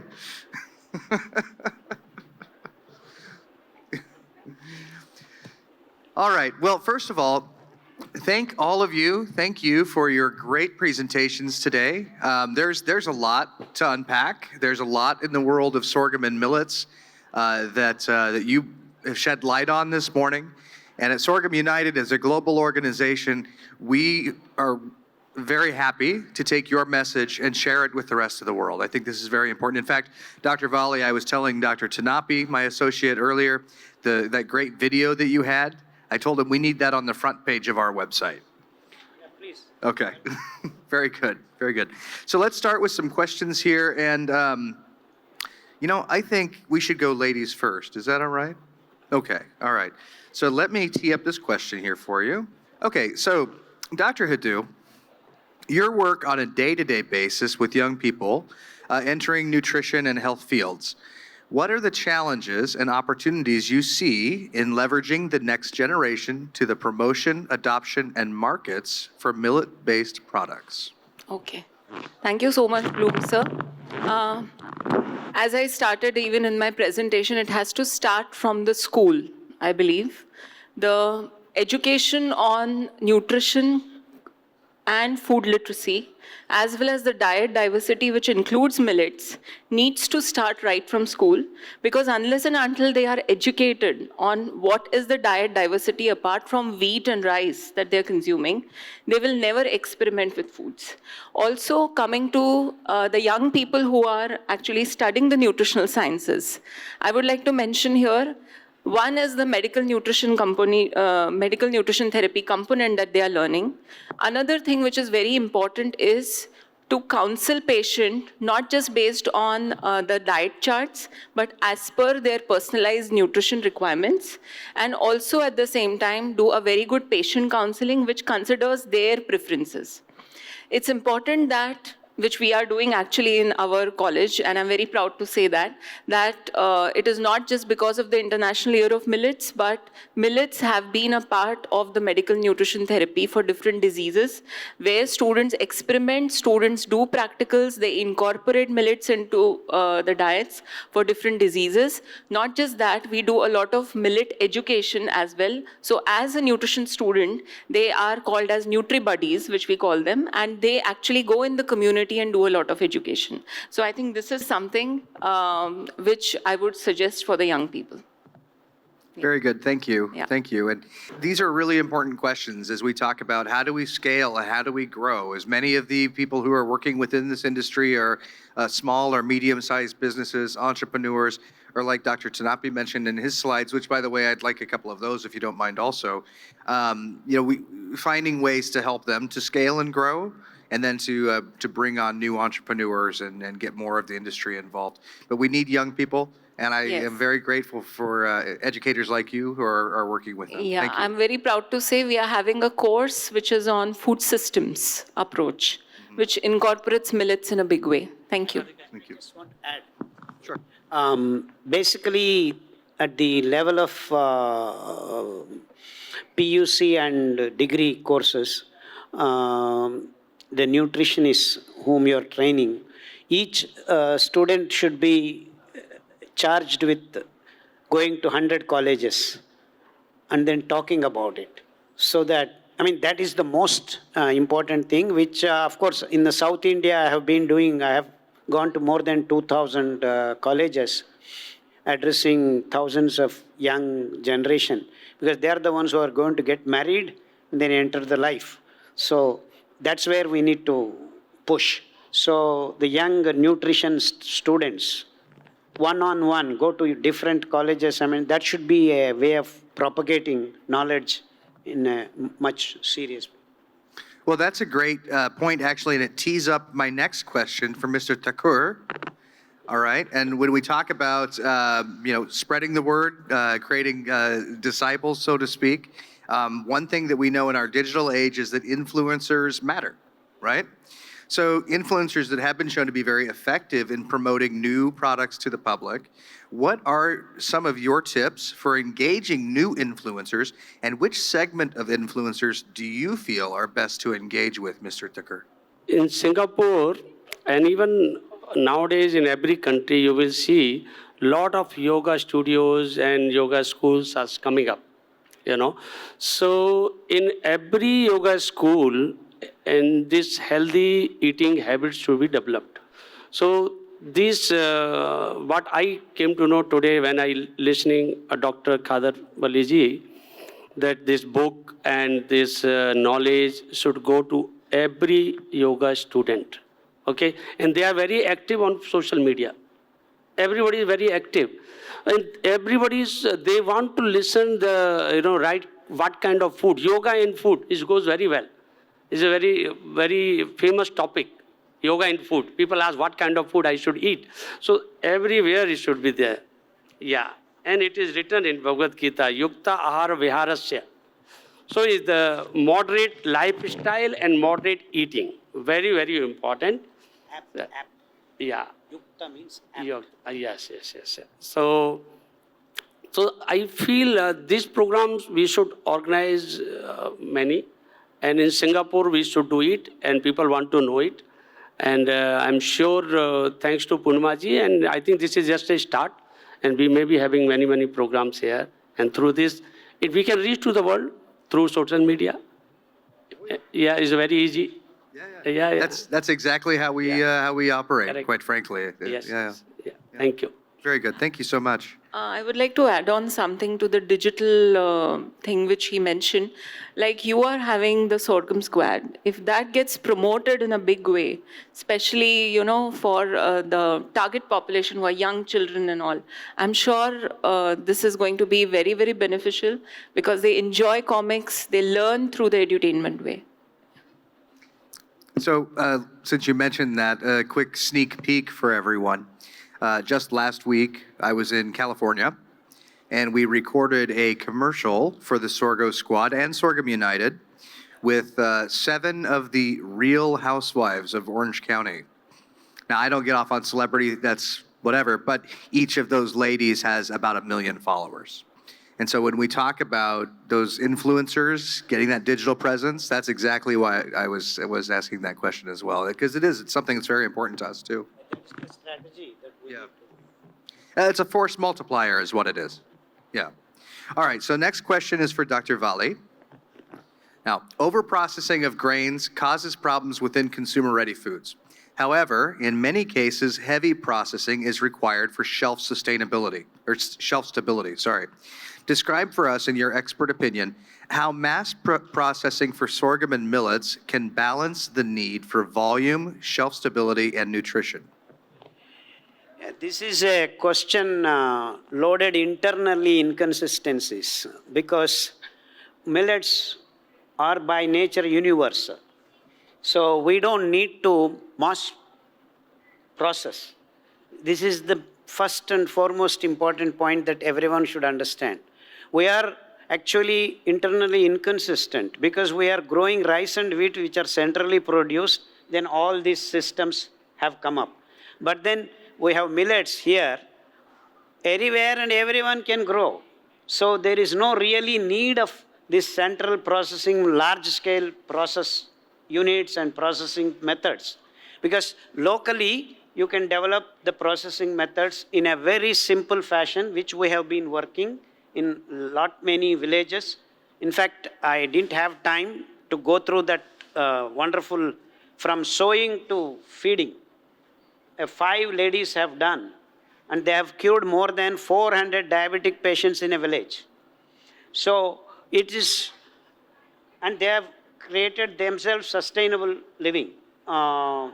They sow and then they feed till all the processes are integrated. So the whole system, I mean, we need to think beyond this box of corporate methods.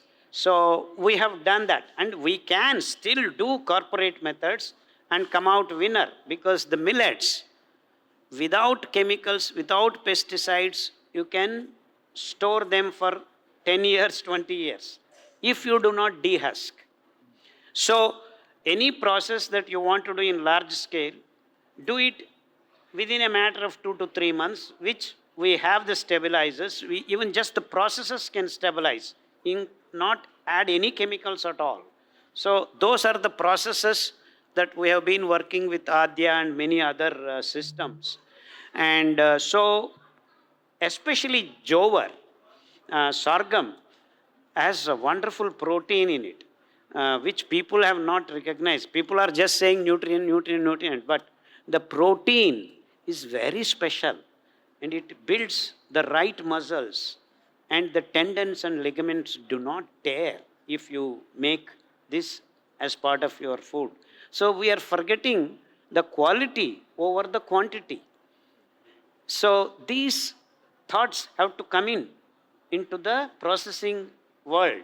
So we need to change the concept and the way we think about processing.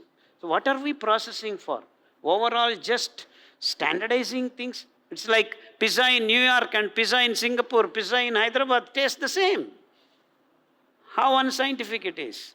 So there should be a pizza in New York tastes differently and Singapore differently. The basics are same, but it has to be diversified taste. So that is the processes. I mean, that's why I said it is internally inconsistent. We need to make science as the basis for our processes, not business as our process. Business can always follow, but we should not lose science, and focus of our all processings is to maintain health. So are we keeping these boxes ticked in the right way? So your question has to be, it's a multiple dimensions it is touching. So the answers are in multiple dimensions. I hope I'm making things clear. So let's not fall into these routine grooves that corporates decide us to do. As scientists, we need to be dictating the routes and methods for the wellness of the humans and the biome of the planet. Very good. Thank you. Thank you. And that's exactly why I asked that inconsistent question, because I wanted that multidimensional answer. So thank you. You did great with it. Dr. Tanapi, I actually want to lean on your experience in policy and as an administrator, because I think policy matters, and policy is one way, not the only way, in which we can really expand and grow the industry. So in your opinion, how would you encourage additional public and private sector investment into the development of the sorghum and millets industry? Yeah, policy is very, very important. Number one, what we eat today is what government wants us to eat. This is the policy. So the policy in favor of millets need to emerge, number one, globally, in fact, because these are the local grains which need to be promoted. How do we promote is again on the local basis, how people would like to consume them. Number three, I think there should be a sustained, continuous effort on the part of governments to see that these crops are promoted. Though we have stopped at International Year of Millets, how do we take this particular moment from here is an important aspect, and engaging with the policymakers and the governments across the globe becomes important. Number two, how the entire question of millets to be mainstreamed is in a policy aspect which the institutions, the communities, and also the entire stakeholders in the value chain, because millets to be mainstreamed depends on the producer, the processor, the aggregator, and the final consumer, right? So how, if the communities become part of this, they strengthen the entire movement.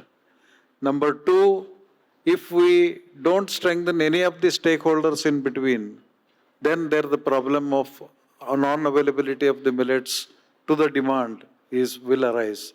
Therefore, balancing the demand side and the supply side is an important aspect.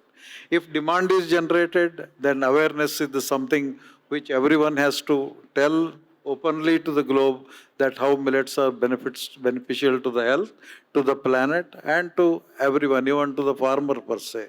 So, but this will happen only when the profitability for the farmer increases. How profitability and the farmer's income can increase? It will be from strengthening the value chain. The policies around incentivizing cultivation of millets is an important thing. Then the farm gate processing. Farmers as the seller to the community, and eliminating the in-between middlemen aggregators. So I think this will all happen if we really determine ourselves to engage with the governments and the policymakers. And the key is strengthen every actor in the value chain to make millets to be more efficient, successful, so that it will ensure your health and also the sustainability for the mankind.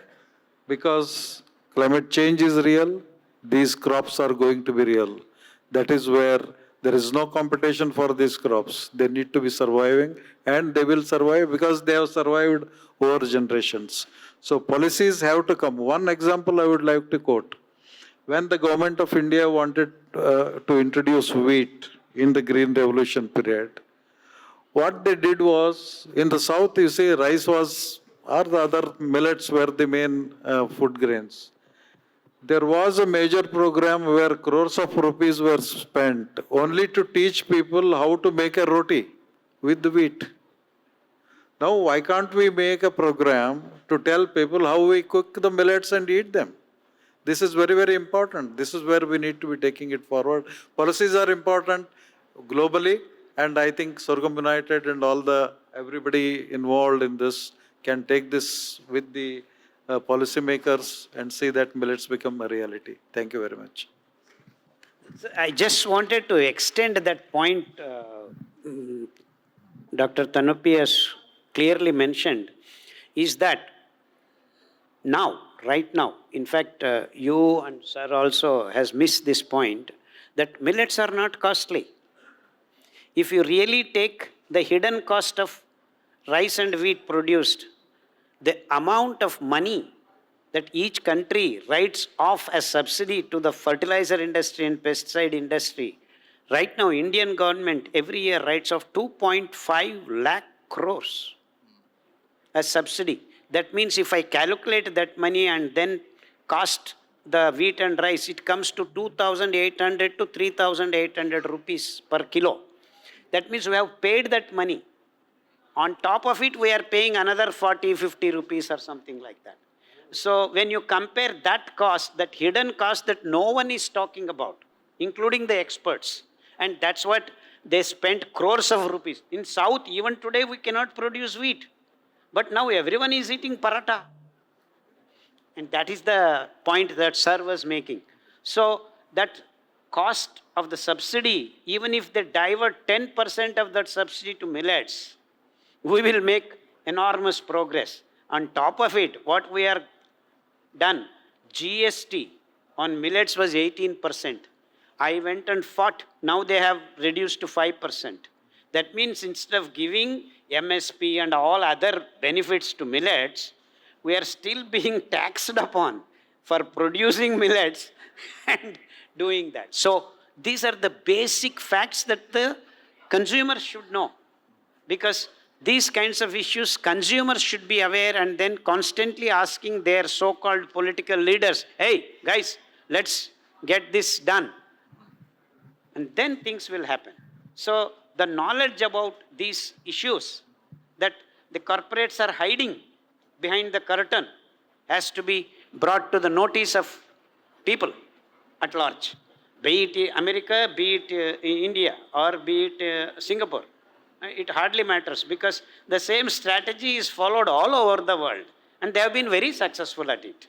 So this point, I think all the experts, because without your knowledge, you said millets are costly.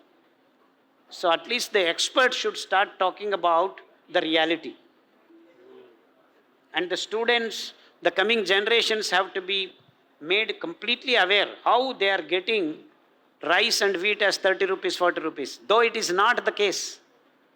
So this is the, I call in India, corporate mayajal. I'm really glad you mentioned the consumers. So I did grow up on a farm, so my background is in agriculture, but the biggest part of my professional background actually is in policy. I worked at the federal level for a member of Congress as his director of agriculture policy. I've worked at the state level as the director of the Nebraska Sorghum Board. I currently serve on an advisory committee at the USDA, and then now working on global policy in an association that I help advise the Committee on World Food Security at the United Nations. And the thing that you see at all points of policy, of course, is lobby, right? The biggest voice, sometimes the biggest dollars, they're the ones who influence the policy. Now, Sorghum United, we don't have the biggest voice, we don't have the biggest dollars. That's why we take the approach of a grassroots efforts. So you mentioned, Dr. Hadu, the Sorgo Squad. Now, that's the purpose of that Sorgo Squad is really twofold. I mean, one, the obvious is markets development, right? We want consumers to demand these products.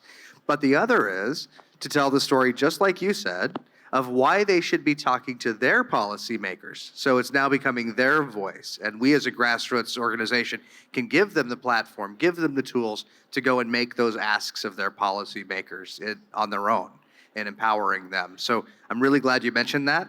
That's one of the things that we do that we don't talk about a lot because we like to be subtle with it. We never want to be a political organization, but that doesn't mean we don't encourage people to talk to their policymakers. That's exactly I'm trying to.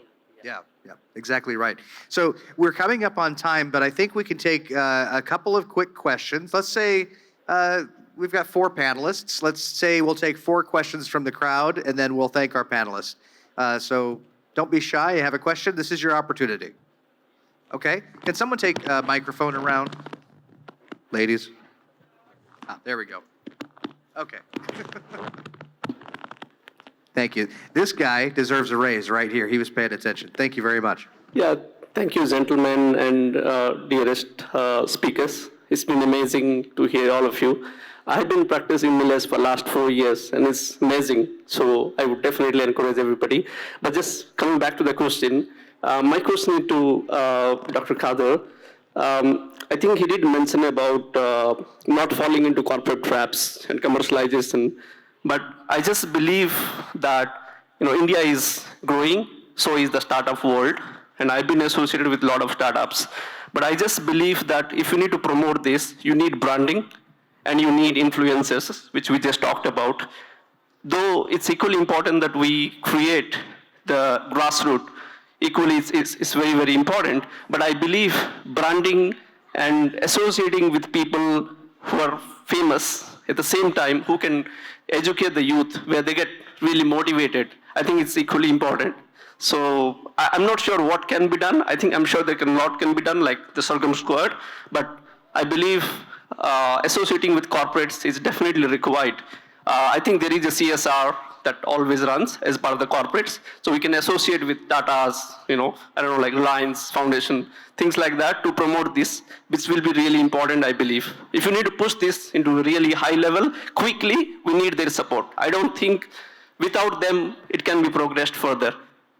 It's just a feedback from my side, but I want to hear out from Dr. Khadar, what he thinks about it. We are just building up the steps. We don't know where to build the next step, how to go about. Because the establishment is the bottleneck. The establishment is the bottleneck. I'm answering you without mincing words. So, it is to check out. How do we change the establishment becomes next logical question. So who can change the establishment? It is only through the awareness of the common man and the consumer. And most of us are seeing things in a linear fashion. Now sir said fumigating. So you produce, then this, then the consumer. Actually, they are actually a circular thing. There is no beginning, there is no end. So the consumer becomes important, the producer becomes important, the processor becomes important. Who is the first, who is the second is not there here.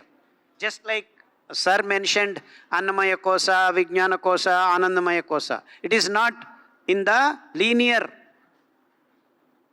dimension. It is a circular dimension. That what it means is that Annamaya Kosha is as important as Anandamaya Kosha. Oh, I will sit in bliss. Don't eat. You will not be there.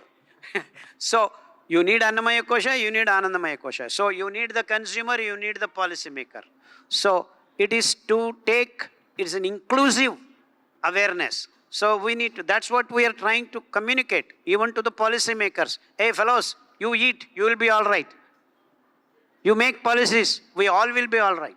Of course, Singapore should be food secured and sovereign.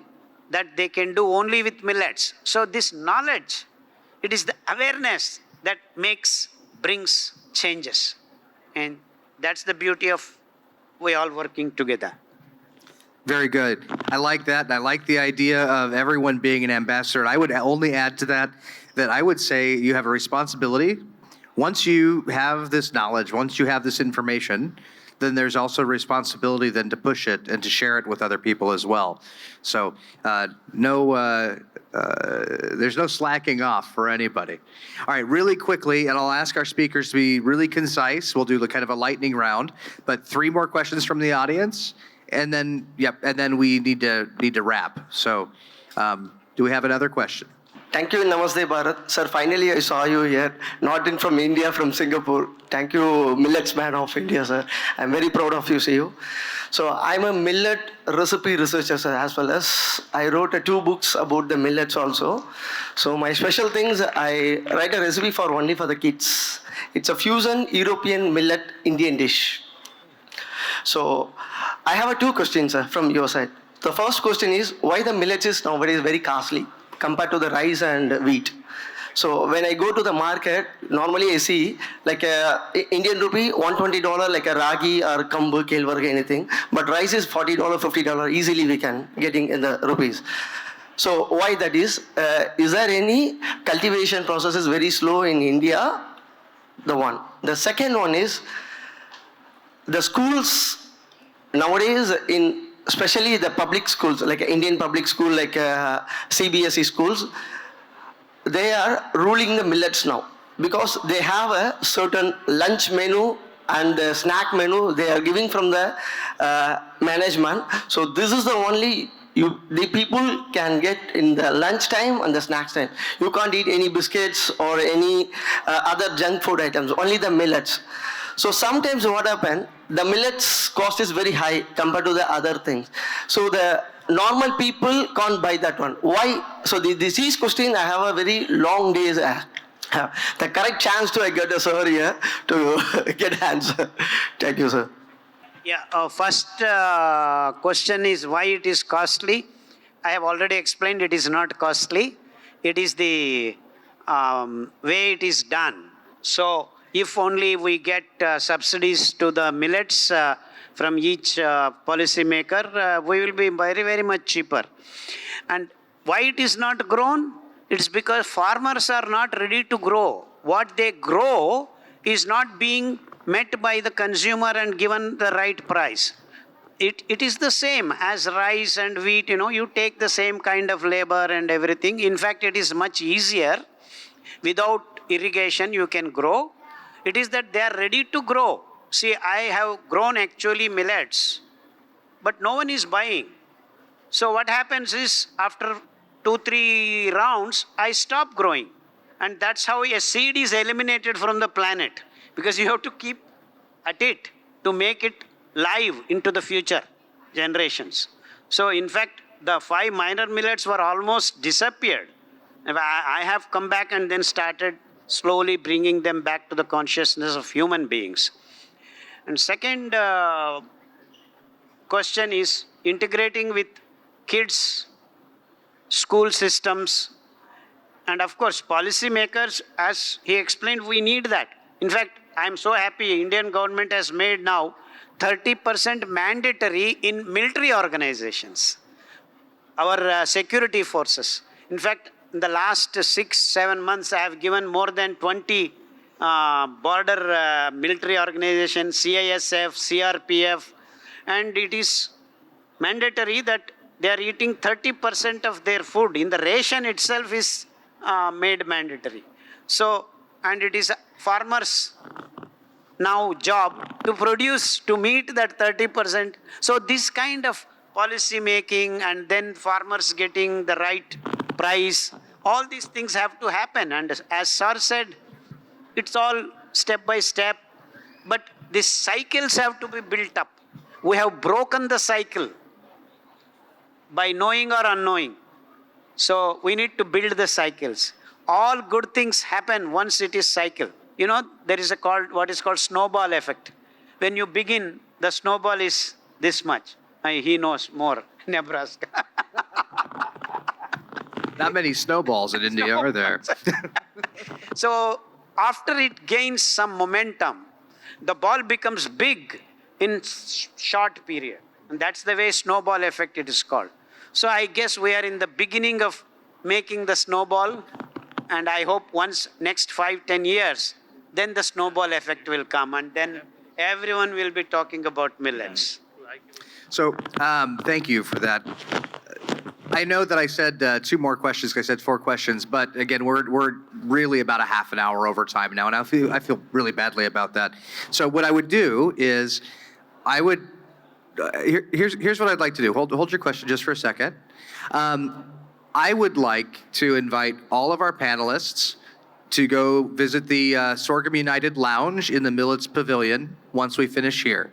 And I would like to invite you to come and have conversations with them, and also to visit the wonderful millets vendors that we have over there. They've got some amazing products. Again, these are small, medium-sized family businesses, and so when you're supporting them, you're not only supporting your health, you're supporting really, really good companies.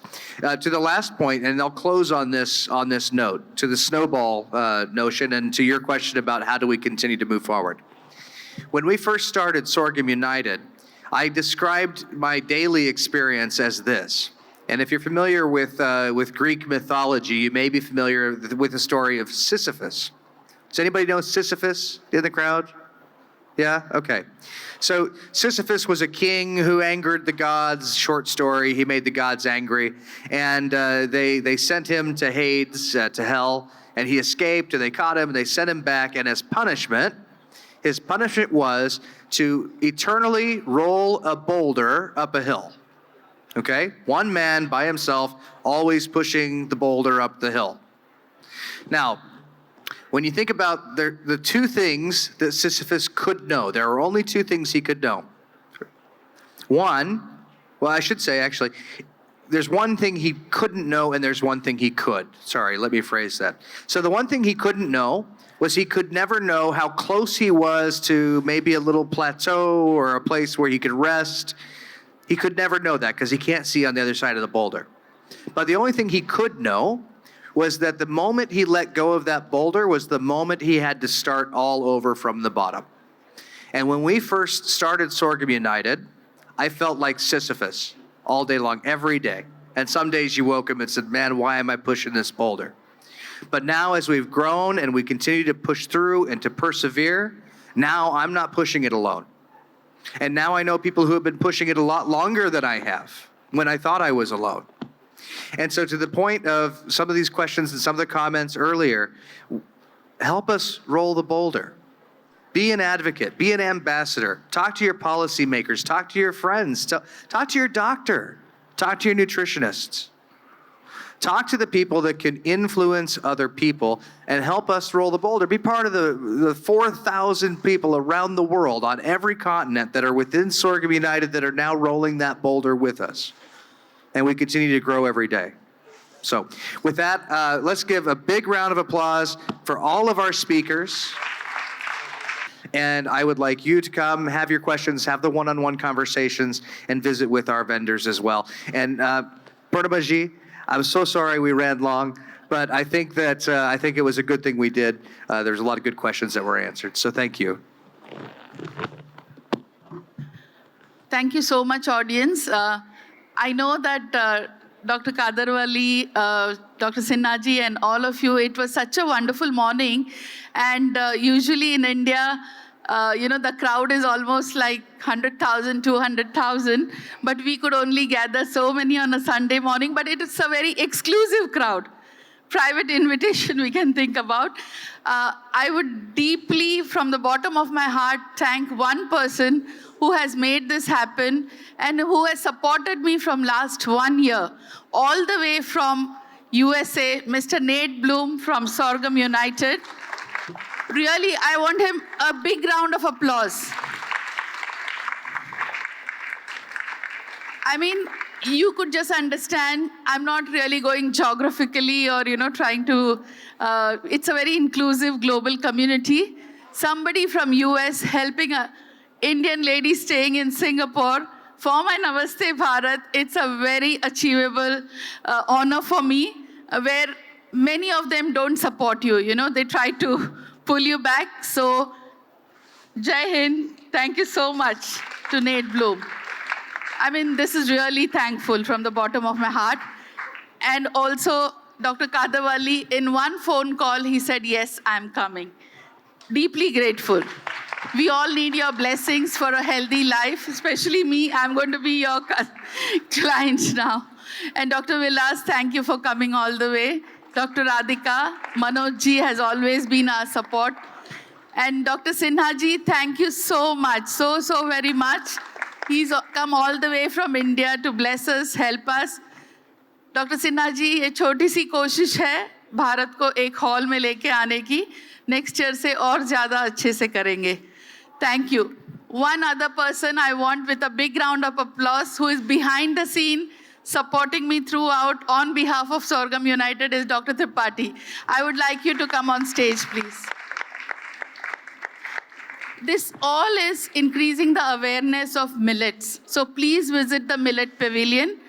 Our exhibitors are there with wonderful products. If you don't have the awareness of millets, they'll give you the required knowledge. Not just millets, but all our brothers and sisters from different parts of India, right from Kanyakumari to Kashmir are there from various beautiful, innovative products. Support them, give business to everybody so that they go back home happy. We have beautiful Ram Mandir replicas there. From Chappan Bhog, we have mithais. So just go and see each and every stall. And because today is the last day of Namaste Bharat, I would like to give a small token of appreciation to all our panelists and everybody.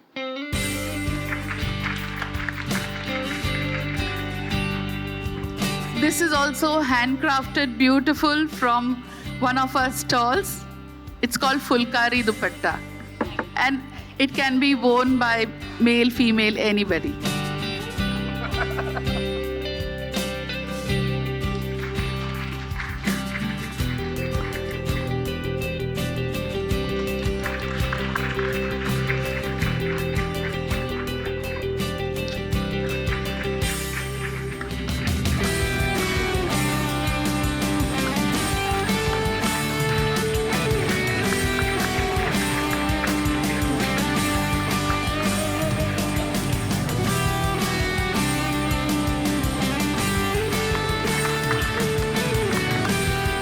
I might just say one quick word about Dr. Tripathi. 1 second. Since we don't want Sinaji to come up, all of you will just stand there. We can take a group photo. Before that, just one more minute. Since Dr. Sinaji started this with a musical, beautiful song in Hindi on millets, I'm also ending this in a musical note. One young boy from Bangalore has come all the way here, recycled musical instrument, just see the magic. Lalit, thank you so much. Young talent, big round of applause. Just one quick moment before we end, because I want to end on that beautiful note. Just two notes. One, Dr. Tripathi is our man in Asia, the MENA region, and the Pacific. We are so blessed to have him as part of Sorghum United, to have him on the team. He would have started working for free if I had let him. But we're so lucky to have him, and I don't take him for granted at all. He's the man who gets things done here. The other note I would just make is, I know this morning when we started, Dr. Sinha, there weren't a lot of people here, right? Because it was a Sunday morning, like Purnima mentioned. However, this has all been recorded.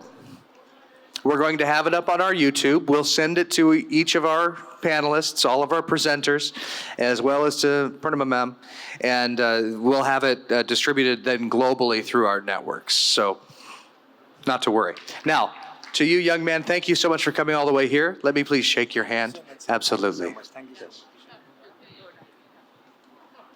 It's a privilege being here amongst you all on the stage. Thank you so much, ma'am, for giving me this opportunity. I'll just take 1 minute and I'll show what I'm doing. We are making these instruments all upcycled. Some of them are made out of sardine cans. Some of them are made out of salad bowls. These all are tuned in a way that whatever you play, it sounds good. It's very soothing. It's very melodious. And without further ado, I'll just play and I'll demonstrate. It's very healing. It's soothing. Can you hold this up for me? So this one is made out of sardine can. It goes like.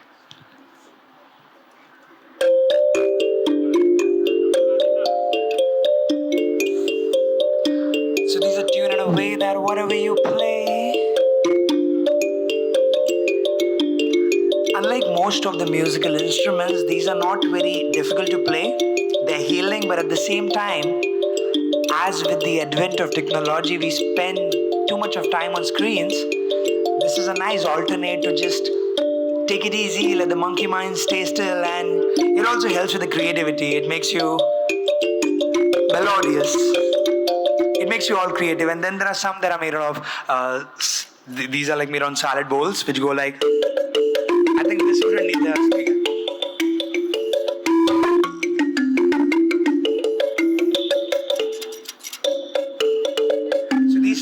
These strings are made out of bicycle spokes. There are these buzzers are made out of upcycled cans, and the base is, of course, a salad bowl. They come in different shapes and sizes. And one thing in this journey I've gotten to know is, as we move forward, as we are growing with the tech and the economies are going, we're moving towards a developed economy. Sustainability is also a very important factor, and this is just a green initiative where the instrument is very much associated with body, mind, spirit, and in the fast world where we live in, where we all are always running, the waving restless mind wonders and wonders. This is a nice way to just take it easy, take it slow, and it creates healing sound. Thank you so much. Thank you so much, ma'am, for giving me this opportunity.